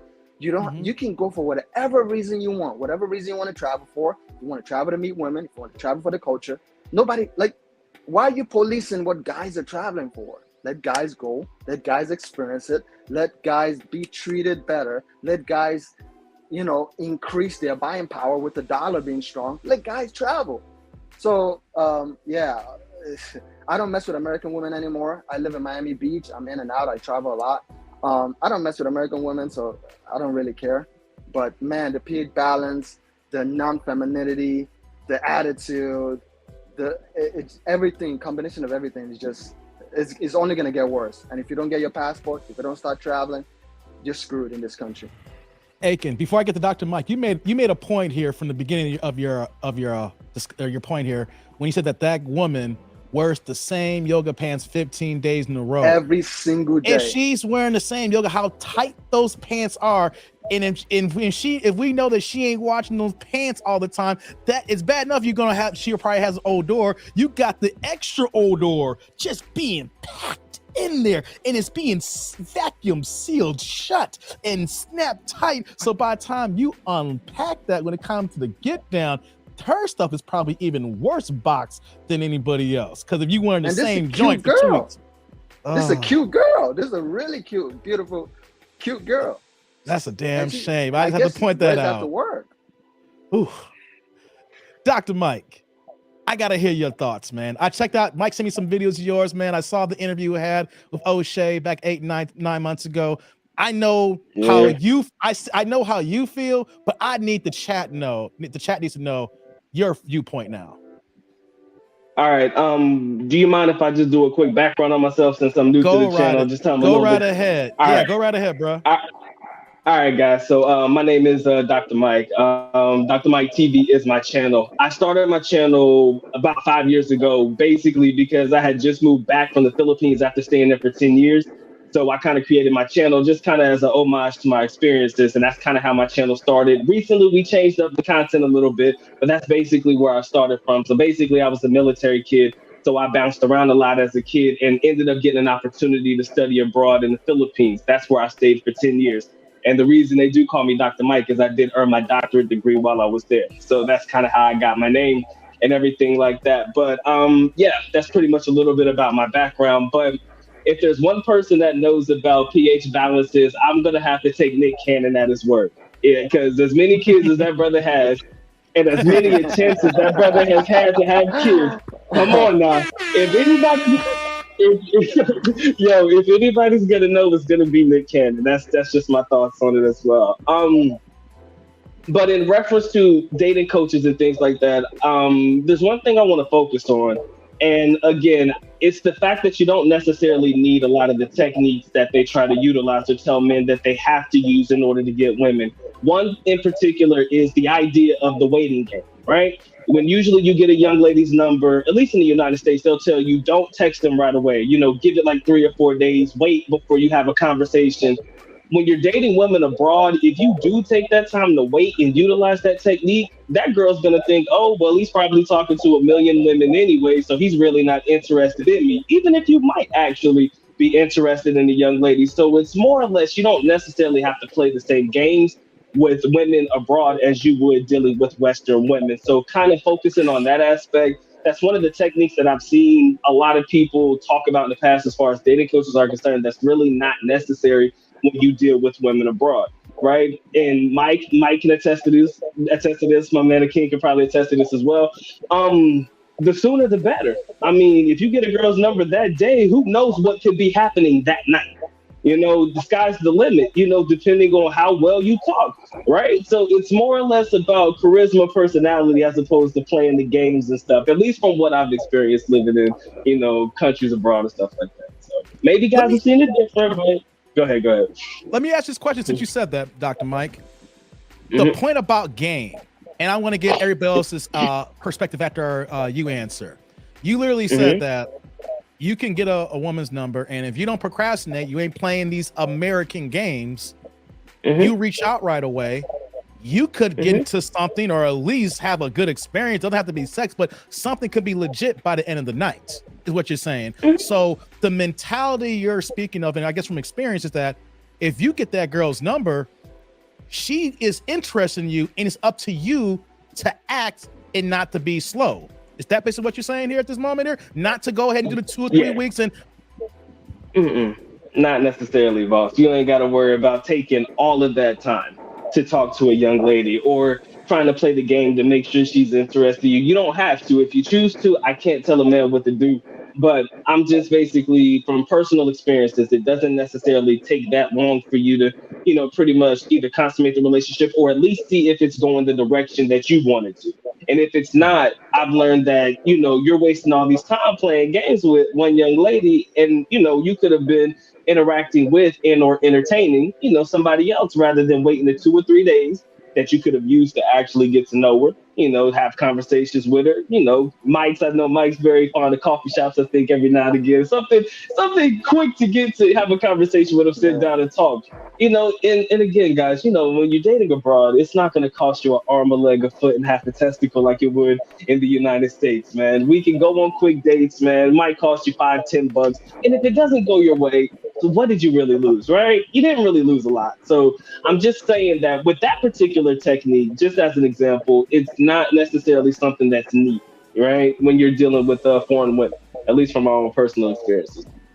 Interesting. Let me go to Aiken now. Your viewpoints on this. I don't think I've been to a lot of countries. I don't think I've been to any country where I met a girl and we didn't meet up the same day. If I match with her on dating apps, we met up the same day. They don't play those games. And a lot of people might not understand this, but when you meet a feminine woman, she puts the power in your hand. So now she expects you to lead. So she's giving you her number. There's no games. And the reason why a lot of women here play games is because they have nothing to offer. That's why they dangle sex on people's head, because that's all they have. Once they give that away, they know you're going to disappear because they have zero value. And foreign women have a lot more value and self-esteem. They don't have those insecurities where they're on their phone constantly, but they text you back every half an hour. And then when you text them to meet up, they're changing the restaurant so you can spend more money. These games don't exist. So a lot of women here do that for that purpose. But overseas, if you do that, like he said, if you do that, you're going to lose that girl because she's going to think you're not interested. She's going to think maybe you just got her number for fun because she's expecting you to contact her, to text her. So from my experience, man, I'll tell you right now, I've had more relations in the first day of meeting a woman than not in other countries. So that's how easy, because once a woman gives you a number, she's already interested in you. It's not about how much money you make, how tall you are, none of that exists in other countries really as much. All those little unrealistic expectations that are sold for Disney and all this other stuff here, they don't really exist in other countries. So now these women they're interested in you. You contact them. From my experience, man, I've had so much fun. I can tell you details, but man, I've had so much fun abroad that girls pick me up from the airport, girls making sure they cook for me before I come. It's been fun. But a lot of people, again, I'm telling guys, if you don't get your passport and travel, at least you will never ever experience this. You think this is the norm, not touching a girl for the next 3 days while she's getting banged out by Chad and Tyrone. And then you're waiting 5 days to touch her. She's already banged like 7 guys, and then you think you're getting something. Come on. Hey, Mike, I gotta come to you now. Your viewpoint on the same question. Yeah. So number one is I don't want to create a fantasy unicorn reality for men out there too much. You have to understand that you still have to understand basic recognition of certain red flags. Not all women across the pond is going to be good women. So I think that this is where there's a dilemma with a lot of these people, like making fun of passport bros, or passport bros kind of sometimes talking too much of a unicorn system. There are a lot of bad women out there as well. So this is where, as men, wherever you are, there you are. You need to be able to recognize bad women, right? But it's a lot easier to recognize them in other countries for some reason. So, talking about that first day that you meet somebody, you go on a date, I completely agree with that, because it is true. Because for a woman who's more feminine, who's very feminine, you asking her or wanting to converse with her, she already knows that means you like her. So she's going to reciprocate that automatically. Whereas how, unfortunately, a lot of Western women have this thing where when you do approach them, what they want is, they say, try harder, because I have things lined up. So, that's where that is. So just like what Dr. Mike says, it's not going to cost you a lot. And, when you're traveling, you also go up against one of the worst things ever, is time. How long are you staying in that particular country? So you want to maximize the time that you have there. You can go 2-3 dates in one day easily. And yes, like Dr. Mike says, hang out at a coffee shop and you'll be surprised how you can meet so many women out there who are actually also better quality, because let's just say this, not everybody can afford Starbucks in these other countries. So when you end up in a lot of these places and they can afford Starbucks, they can afford certain better things, that they're a little bit more higher quality, and that they're not really going to be much into going after your money, because there are some bad ones out there. So why wait 3 days? Why wait 3 days? I don't get that fun and game things, because number one is, you're not Brad Pitt that you can make a girl all wet in the corner, be like, I can't wait till he finally calls me 3 days later. You're not that. Yeah. But one thing that you have is you being a foreigner in another country, you already have that extra aura status that goes on, because you're interesting. Now all you need to do is say something interesting so that you become an interesting person, and then they'll flow with that as it goes. It's interesting. You guys have made almost the same points here regarding women giving their number overseas and they're interested in you.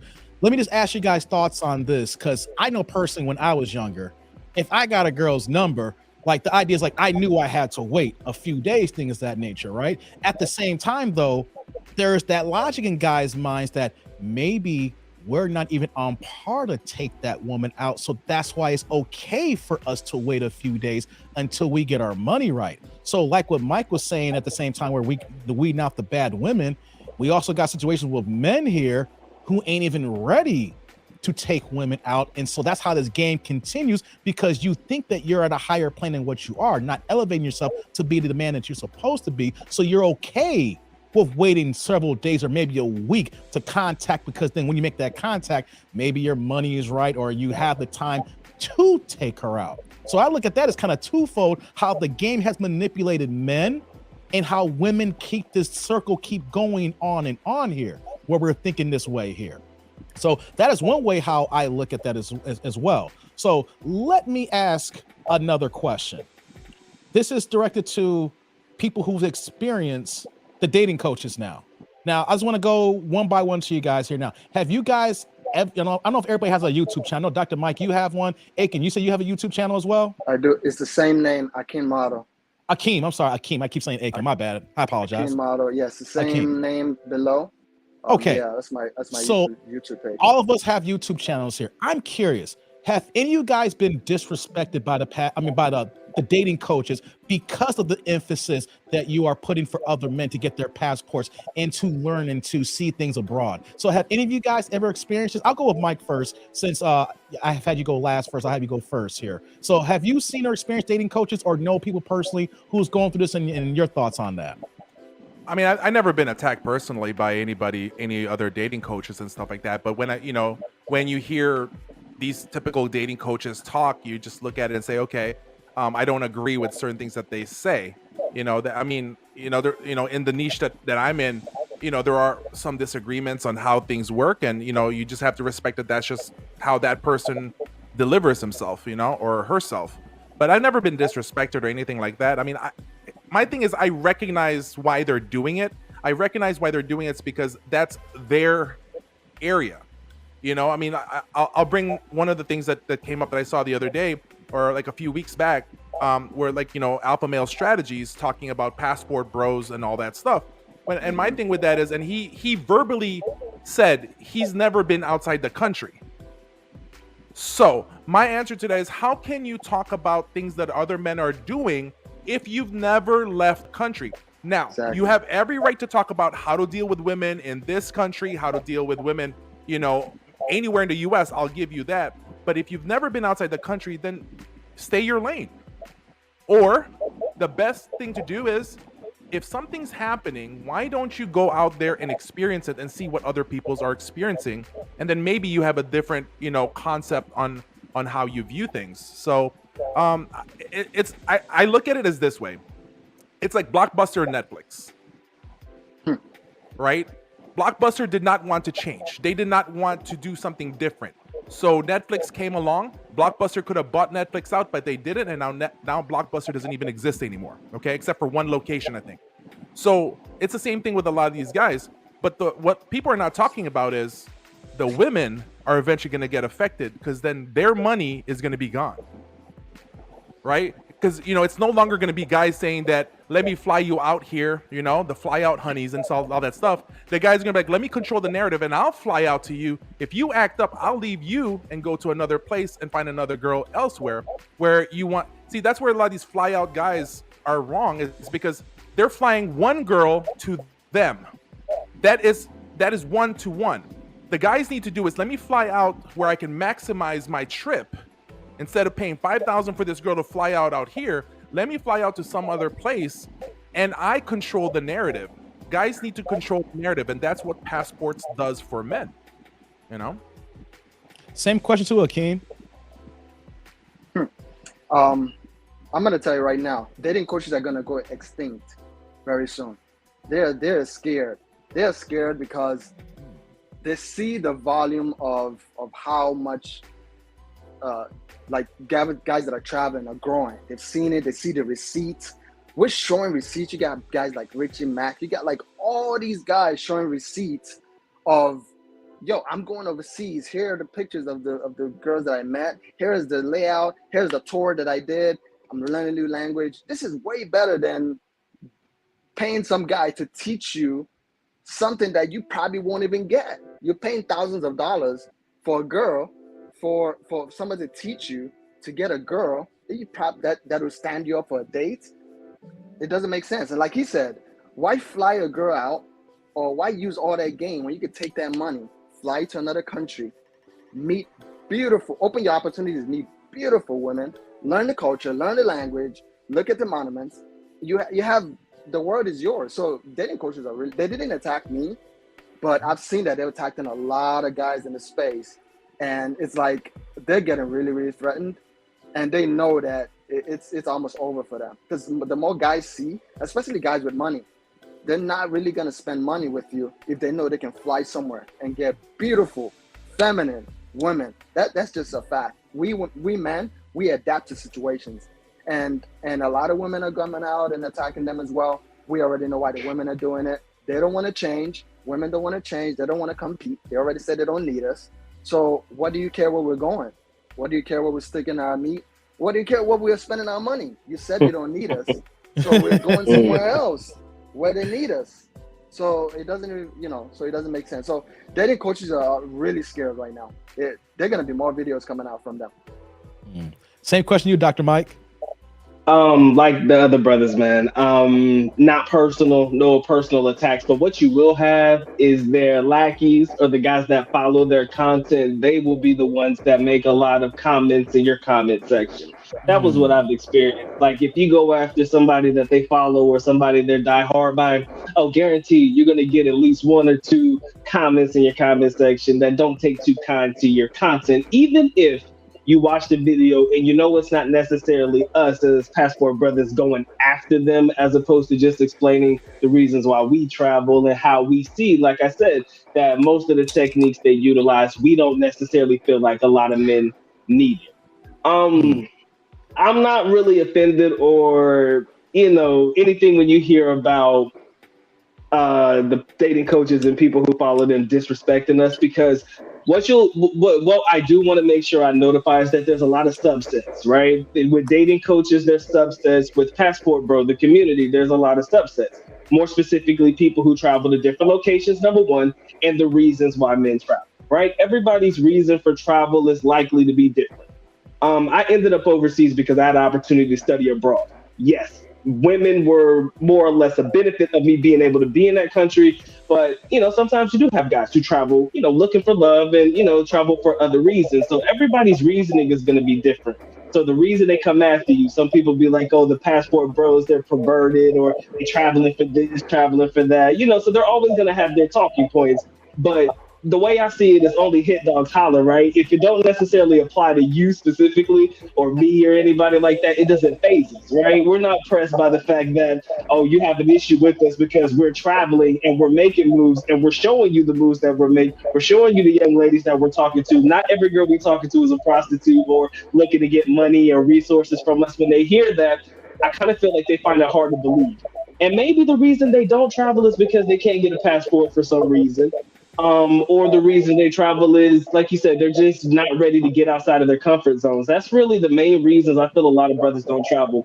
And back to the conversation real quick about the young ladies and the pH balances.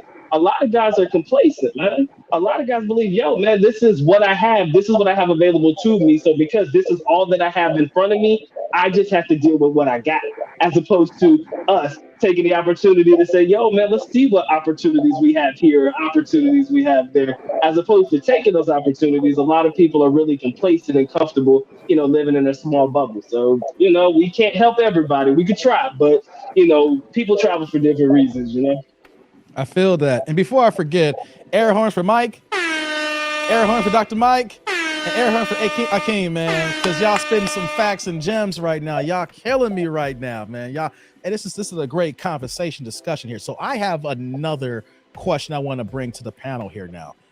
Money. Akeem, you touched on this about your dollar going farther here.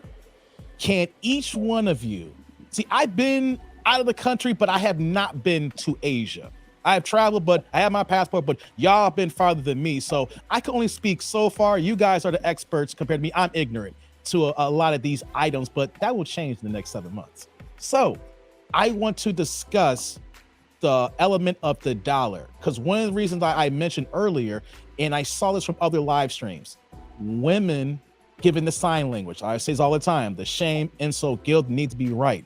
Telling guys, you're going over there, you need money.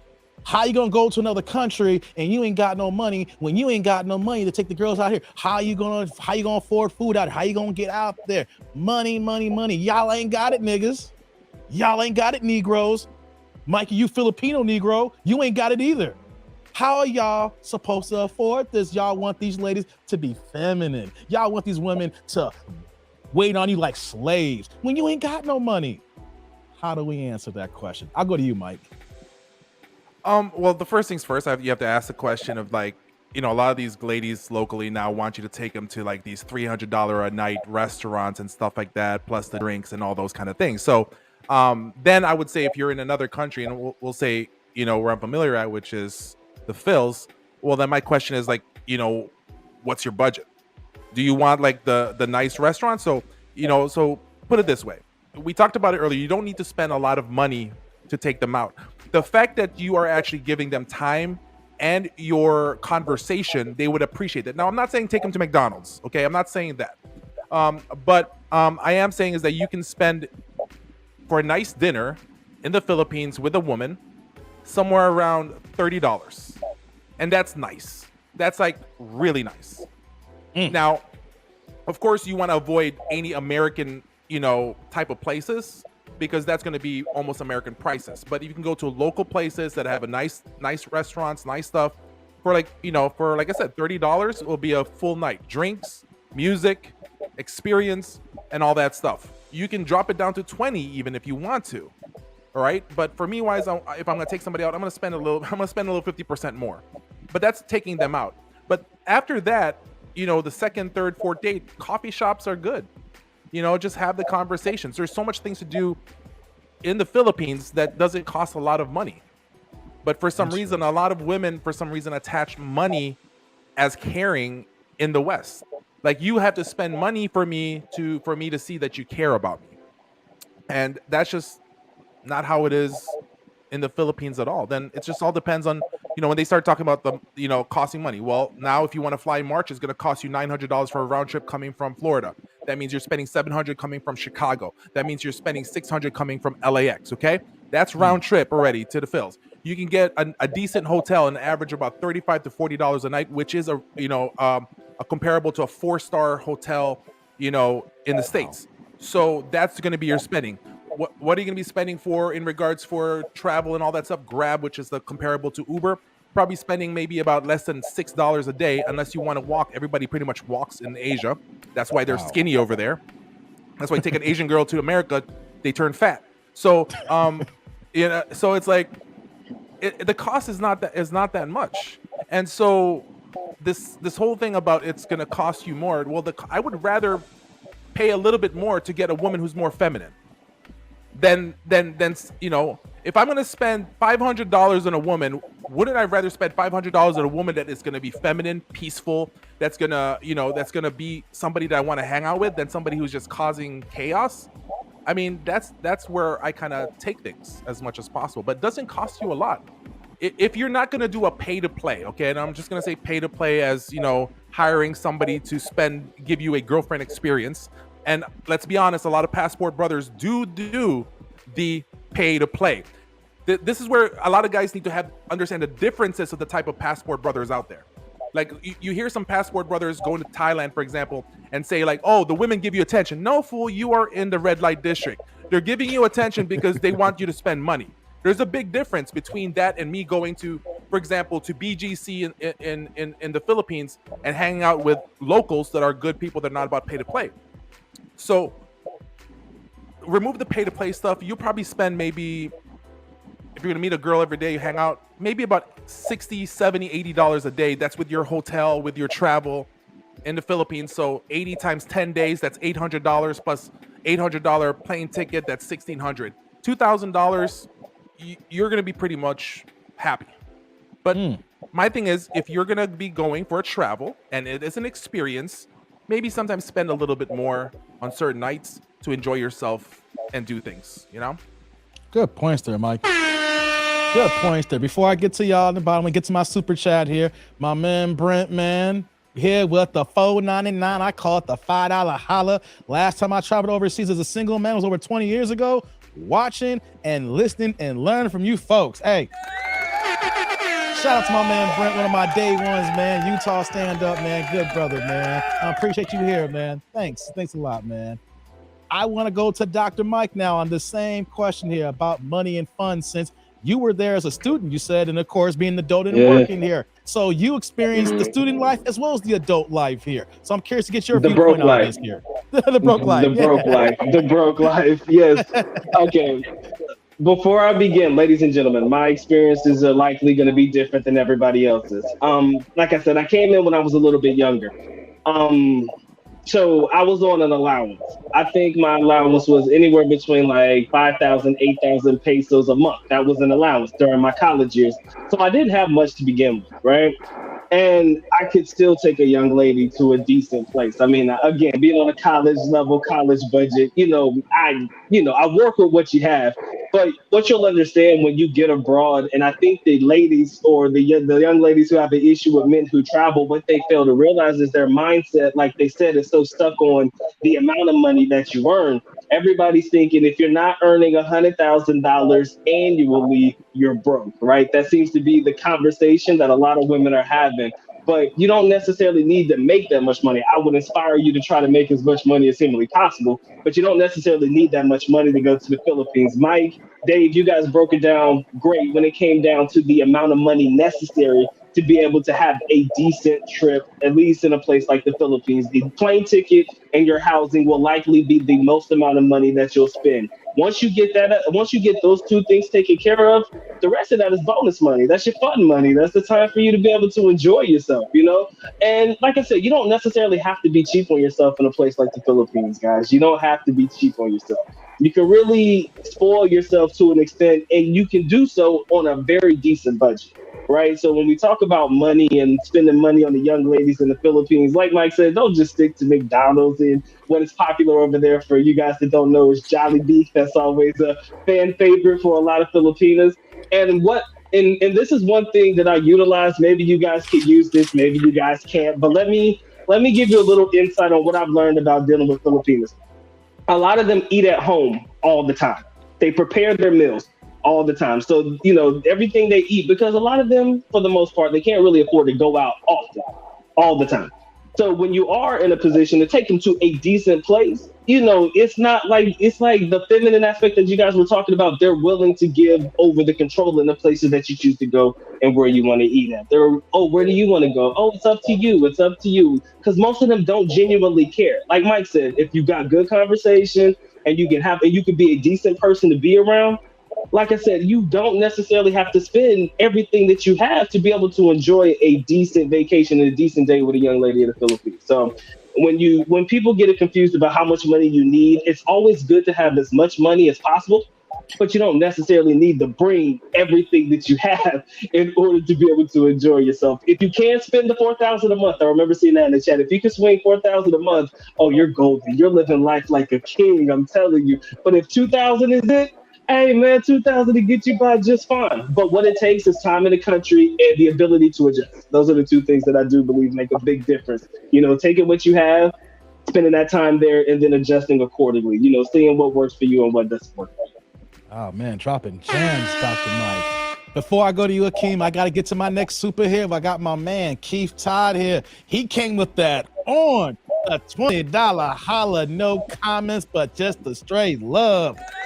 Hey, shout out to my man Keith, man. I appreciate you helping to keep the channel alive, man. You know how we go. We're independent creators here, man. We rely on these things here. Every dollar that I get gets reinvested back into the show, guys. Anything that y'all give me here, y'all seen it here. Y'all brand new. If y'all wondering where my supers go to, I got a new laptop. I didn't go out spending it willy-nilly here. There's a new camera here. Y'all help your boy out to get on this camera here. The mixer, come on, man. I had to get my sound quality right. I got one ring light. The other ring light that I've been plugged in right now, I'm gonna get that going here. I'm redoing the whole studio. The point is, when y'all pour into me, it ain't me just going out and going to the club and making it rain on these modern ass hoes. Be like, yeah, 304 here, 304 there. Yeah, nah. I'm in the cut. I'm trying to curate this content here. I want to build a community so we can have these conversations, because us men, we need to grow and learn from each other. So I just want to say shout out to my man Keith, man, for the $20 holla, helping your boy out. My man Akeem, I know you said that your family's from Nigeria, you said earlier. And so yeah. I know we've been talking about the Philippines, but I want to get your answer on the money aspect about abroad, because you've been to other areas as well. And I'm just kind of curious your viewpoint on this one as well. I think a lot of people don't understand how cheap it is to travel to other countries, not the flight ticket is probably the most expensive, but once you get there, like they said, in the Philippines, like he said, in Thailand, and Nigeria and Spain, even in Europe, the dollar and the euro is about the same. But if you go to Europe today, when I was in Barcelona, I spent less than half on beer, less than half on hotels, less than half of the money that I would spend here on anything there. And another thing that I wanted to touch on is the mindset of women in America versus other countries. Is like Mike said, a lot of women here are so entitled that they put a dollar amount on the amount of attention you give them. So my attention is worth this amount, because this other simp took me to a $300 date. So that's what I deserve, is a $300, $400 date. So the mindset is different in other countries. First of all, they can't afford to go to these restaurants. Even the $30 meal that he was talking about, most women, they can't afford that. They know that it's very expensive to do that. So when you do take them to expensive places like that, that's expensive. They really appreciate it, and they are thinking about ways to pay you back. Here, how many girls have you taken out on dates? I don't know about you guys. Most of the women that I took out on dates here when I was dating, I never got anything from them. As a matter of fact, I didn't hear from 70-80% of them back after the date. You know, meanwhile, I'm in Mexico City a couple months ago, met this girl in the park, told her I was going to dinner. She was sitting waiting for some friends. She came, I was like, if they don't come up, come meet me at the restaurant. She came to the restaurant, we ate. She paid for her own food, even though she's not employed. She paid for her own food. We went back to my hotel. I'm not even gonna tell you the rest. So in America, that never happens. They say they're strong and independent, and they get the bag, and they're wearing Gucci and all of this. They get mad if you don't pay for the date. And if you do take them on a date, if a chain restaurant, put you on Instagram and shame you. So a lot of guys need to understand that the mindset is a lot different in other countries when it comes to women, when it comes to reciprocating what you've done for them. Even the dollar, once you change it in Nigeria, once you change the dollar, $1 is I think 680 naira, which is the currency there. So you have a lot to spend. So when you change your dollar in these other countries, your power, your buying power already goes up. So if you make $50,000-$60,000 a year, you're automatically on the top 1% in those countries. Wow. So a lot of guys are beginning to not just go visit to meet women, but guys are actually thinking about moving, getting remote jobs and moving to these countries so they can have an overall upper and top 1% lifestyle in those countries. So the buying power, like you mentioned, is huge when you go to other countries. Man, spitting the facts. I gotta give you that one. Bars. Man, you said something, Akeem, that just triggered my memory here. I mean, some of y'all might laugh at this, or y'all may say, damn, Dave, I feel sorry for you. I remember I was seeing someone a long time ago, and it was my birthday. And she was like, oh, since it's your birthday, I'm gonna take you out, blah, blah, blah, right? Something happened, we had to cancel, so we couldn't go out. So, okay, we're gonna go out the next week, right? So I was like, all right, then cool. She said she gonna take me out. It feels weird for a woman to take me out. You know what I mean? Like, yo, I'm always pulling out the wallet. I'm more putting the card down. So when someone says, you got it, cool. Man, we got out that next week. You know what happened? She didn't pay for shit. She bait and switched me to go out. I was like, hold on. And then once we got, I was like, yo, I don't think she's going to pull her wallet out when we got, and it was no wallet. I was like, oh man, she got me. Gotcha. I was like, I had it. So it's like, all right, you got me. That's the last time you going to get me. Lord have mercy. And then by that point, then, the sex had gone bad anyway. So why am I even messing with you anyway? If your attitude, sex is bad and you ain't pulling the wallet out, we supposed to pull the wallet out. I'm sorry. Digress here. Had a bad memory. Sorry. Oh God, get it out. Sorry. This has been a great conversation here, guys. I'm going to have to cut this short because I have my mastermind class with the lead attorney coming up. And I need a few minutes to get my bearings together so I can sit through another live stream and get my teaching on. Here's what I'm going to do, guys. This is not going to be the last discussions because me and Mike, as y'all know, we're trying to put together 320. Not trying. We are. Right, Mike? Ain't no trying. We are. 320. ABC Hotel, baby. ABC Hotel. We're planning a Philippines trip here. So you know what I'm doing here? Like I said, this is not going to be the last conversation. I think this is going to be a weekly series leading up to it here. I think that every weekend, one of my live streams will be dedicated to the passport bros, to the people looking for other options. Dr. Mike, you made a good point earlier when you said that maybe a guy can't get his passport and he can't leave. There could be some situations that he can't get it right away. My situation is I want all men to know their options. Like I said, maybe you can't get out of the States here. And so we'll talk about leveling up from that men's standpoint. But if you don't have any felonies, if you don't got anything prohibiting you to get that document, we're going to continue to talk about this. Because why, as men, are we shaming other men for maximizing their standards?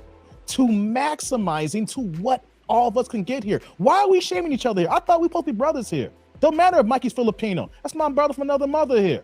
I never met you, Dr. Mike and Akeem, but you know what though? Y'all cool as hell. Y'all try for life now. You know what I'm saying? We're supposed to be helping, uplifting each other so that we all get the results. So why are we being crabs in the barrel trying to bring everybody down when if someone can give someone some games like, hey man, I see you've been having problems here and I know that girl did you bogus.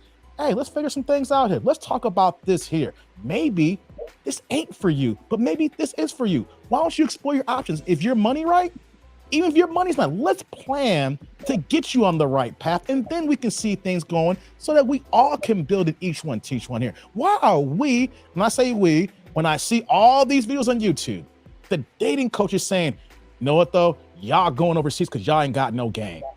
Y'all going overseas because you can't talk to these women here. Y'all going overseas because you are weak and you are lame. What kind of shit is that, fellas? You know what I mean? Oh, Dr. Mike, you're not weak and lame, are you? Nah. I didn't think so. Akeem, nah, man, not that I know of. You ain't weak and lame. Hey, man, you probably smashing more than the dating coaches. Both of y'all. I choose not. I have my options, and I choose to exercise my options. Period. Amen. You know, that's what we are talking about. And even for the men, like I said, I don't have to be in this discussion here. I'm cool, right? But my thing is, why can't we get other people to find how they can be cool? What is wrong with that? Why are men acting like women in this aspect here? It's bad enough that modern women are saying it's because they're realizing that the men they should have chosen is saying, bye-bye, we're good. I was a nerd in the lane, but you know what? I'm gonna take my nerd lame ass over here with this feminine woman, this feminine country here. It's gonna rock with me here. We don't need to do that as men. We can be like, all right, then, if this is your movement in life, I support you. If this is your movement in life, I support you. So I think I'm gonna run this every weekend because this is not a one-time thing here, because we got dudes shaming the game here. And if you shame the game, that means that you're threatened, or you just can't experience what Dr. Mike and Akeem and Mikey has been going through here and seeing their options, not just staying here in one location. Like I always say, I'm in Chicago. Some cats ain't gone past downtown.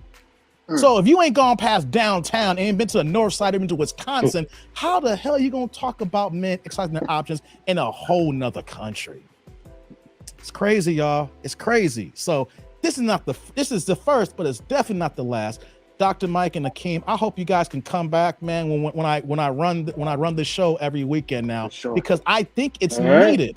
We're in 2022 right now, and fellas need to open their eyes and expand their options so they can see everything, not just the next street over. You know, life will never be the same. So as soon as you cross those borders and go to those other countries, life will never be the same for you. You're gonna break out of that matrix mentality.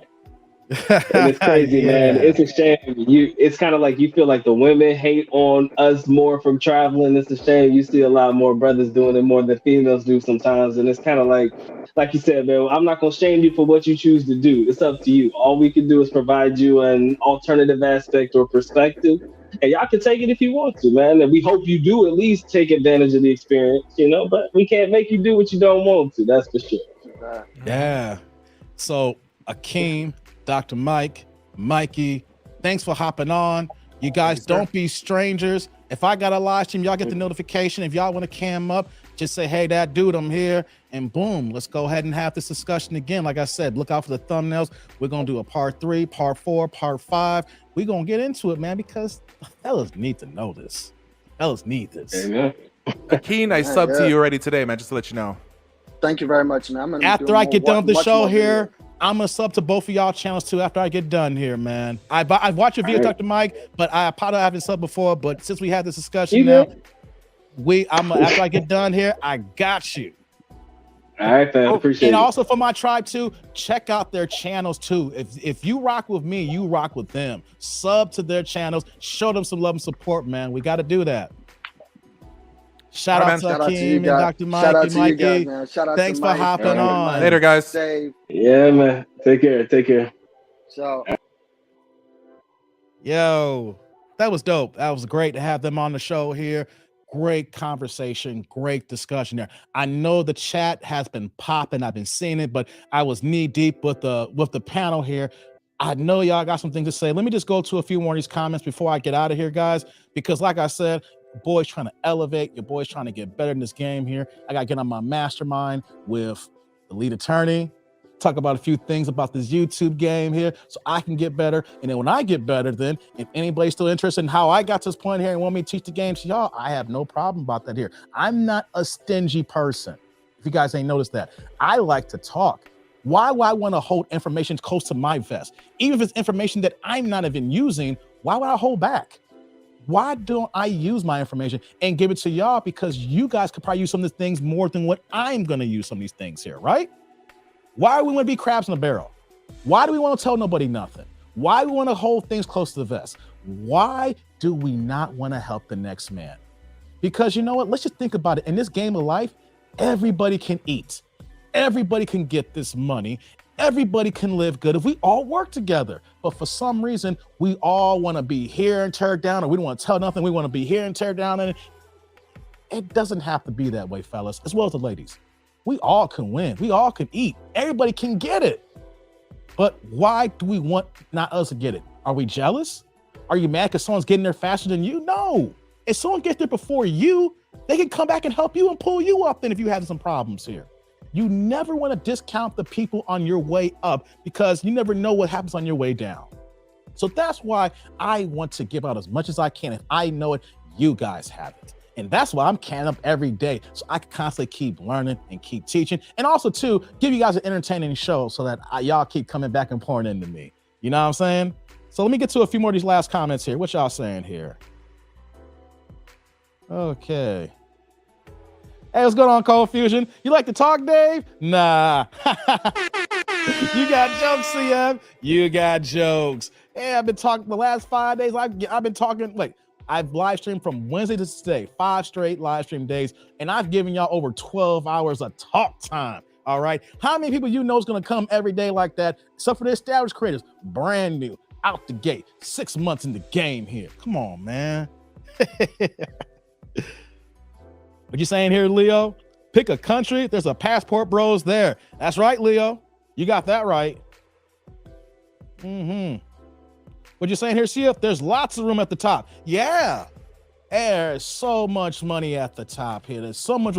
Everybody can be there. The fact is that we want to be stingy and don't want to see. We want to be jealous. You don't want to be the only one there. Nah. No. Because what's going to happen if you fall off?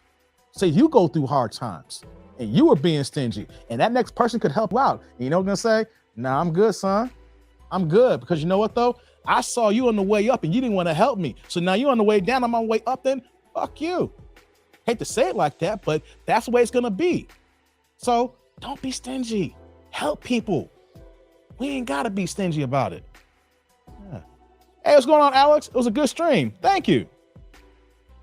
Chat is always hidden too. Yeah, no doubt. Yeah. Let me see here. Like Z said here, hey, hit that like button, subscribe, and share the channel. Real quick key, guys. If you guys share my videos, don't take the URL and copy URL and send it over. Click on the share button for me. If you guys put like my videos into a, you text it to somebody in WhatsApp or whatever the case may be, use the share button. That helps my analytics. Because if you copy the URL, that doesn't come back to my channel. If you click on that share button and send it to a text, that automatically equates to my analytics. So if you share the videos, make sure you do that there. Just a little bit of tidbit there if you want to help your boy out. That doesn't do nothing for you just by clicking that one button instead of clicking the URL. So if you want to help the channel out, you're sharing the videos, make sure you click on that share button. The like is necessary because we need that to grow. Yeah, no doubt. Like Roy, what's going on, Roy? Sharing is caring, no doubt. Yeah, Daniel, good vibes. Yes, yes, yes. Hey, what's going on, Frank? In the Philippines from Chicago. Oh, snap. You there now? You Chi-Town? You in the Philippines right now? That's what's up, man. I hope you having a good time. And whatever you got going on up there, make sure you report back to the tribe. Like I said, we say each one teach one. We want to hear your experiences. We want to hear what you got going on because we want everybody to have these experiences. Let me just say this before I sign off. Let's say that you are not someone who is interested in marrying someone, like I said earlier, or you're not interested in moving over there. What is stopping you from expanding your mind just to travel, to experience the world? Not just if you live in Chicago like me and you're only driving to Indiana, or you're driving the opposite way to Wisconsin, or you're gonna take a 4-hour drive to Ohio, or I hop on a 2-hour flight to Atlanta, or I take a 3.5-hour flight to LA or Las Vegas. The continental US, okay. I want my men to experience traveling. We gotta take baby steps, right? Maybe you're not ready to get on a plane, to jump on the broad, to be on a plane for 18 hours. I get that. Okay, let's take baby steps and let's build to that. I have a best friend who had a hard time flying. And then he took a trip, he came out to Vegas with us about, was it 6 years ago? My man's flying everywhere now. He went from, I couldn't get on a plane for 15, 20 years, whatever the case may be. Yeah, he was in the UK the other year. All it takes is one trip and then we can get there. All right, so when you come back from the Philippines, man, we need you to report. We need you to give some information. You need to report back to the tribe. No doubt, my man. No doubt, Roy. Frank. Let me see. Let me get a few more of these here. What's up, Laura? Each country value money differently. In America, we're taught to put money before anything else. That's why women come for your money. Hey, man, Laura, you came with the bars on that one. Man, you spitting it on that. That's right, Keith. Information is power. We are adults here, and let's pour into all of us here. If y'all gonna spend 2 hours plus in a live stream with me every day, 10 hours like that, hey man, we should be teaching each other. It's not just having fun, giggles and laughs. We should be able to smile and say, hey, I got something out of that as well. That's the way I move. Can I get a good laugh? It's like, yo, I didn't know that before. Oh, that's right, Keith. Sheila's like, I might be trying to end the year. Do what you gotta do, Sheila. Do what you gotta do. We know what you got going on right now. We'll support you. Do what you gotta do, baby girl. Roy's like, help a brother out, make some clout. Frank's like, next show, okay. I got you then. I remember that. Make sure you look out for the thumbnails for next weekend. I think I should do this as a weekly series. We should do Passport live streams once a week, or at least once every other week, depending on my schedule. I should say at minimum every other week. And if we can do every week, mainly because my job and I be on call sometimes. So if I'm on call, then I know I'll be stuck if I couldn't give y'all a good live stream. But let's try for every other week, and there might be some we could do every week here. So I'm gonna look for you, Frank. I'm gonna look for you. You better subscribe, and then we want you to cam up. We want to hear your experience, just like we had Akeem and Dr. Mike and my man Mikey here. We want all brothers who have their passports to come on the streams here and to talk about it, because we got a lot of ignorant men who don't even have passports, who got big channels and basically don't want you to do anything. They want you to settle for less. They want you to settle for women who don't even want you. We don't want that, y'all. No, we want us to rock with each other. We want us to be with people who want to be with us. We want people to talk to us who want to talk to us. Come on now. So I'm talking about, Frank. As the Godfather Kevin Samuel said, information is the new currency. That's right, man. That is right, Jay Dillinger. Hey, on that note, guys, I'm going to get out of here. I know, though, I feel so good. I could do this for 4 or 5 hours a day, but I got other work to do. I need to get my notepad out. I need to sit in this Zoom with lead attorney and everybody else here so I can learn more and I could be a better content creator. Hey, this was fun, right, guys? This was fun. I enjoy coming up and talking to y'all. I enjoy watching the chat and interacting with you guys. I like bringing the chat to the screen, and I like when you guys actually cam up and we have these discussions here. So you know what, though? We're going to get ready to sign out, man. I'll be back tomorrow. I don't know if I'm going to live stream tomorrow. We'll see. It's Monday. I do have a reaction video on deck. I said earlier in the stream, if you a Muslim, if you a Muslim man, you ain't gonna like my video. It all depends if I'm gonna drop it tomorrow or Tuesday. It all depends if I'm live streaming tomorrow. If I live stream tomorrow, that video's come out Tuesday. If I don't live stream, I'm dropping that for my Muslim man here because y'all gonna see this and you're gonna say, what the fuck, Dave? Yeah, I'm leaving y'all with a little teaser on that one. Yeah. Yeah, listen, Jay's like, peace, Dave, power and prosperity. Yes, peace to you. Yes, Lord, try deuces. Yeah, I like that. Yes, as always, thank you for streaming 5 days in a row. Yeah, I came 5 days straight, baby. It's my challenge here. I'm trying to let's see if I can do a host a show 5 days a week. There's a logic for my madness here. Can I do a daily live stream show 5 days a week? And then on my off days, y'all get the reaction videos when I'm not live streaming. There's a method to my madness. I'm not saying this is when it's going to happen. But you see, I'm trying to figure these things out. You know what I'm saying? Because like always, but wait, there's more. But anyways, I got to get out of here, man. Let me go ahead and eat, a little bit of dinner and then get my study on with the lead attorney. But as always, click on like, subscribe, and the bell notification below. Support your boy, support the channel. But as always, I'm that dude named Dave. See y'all later, YouTube world.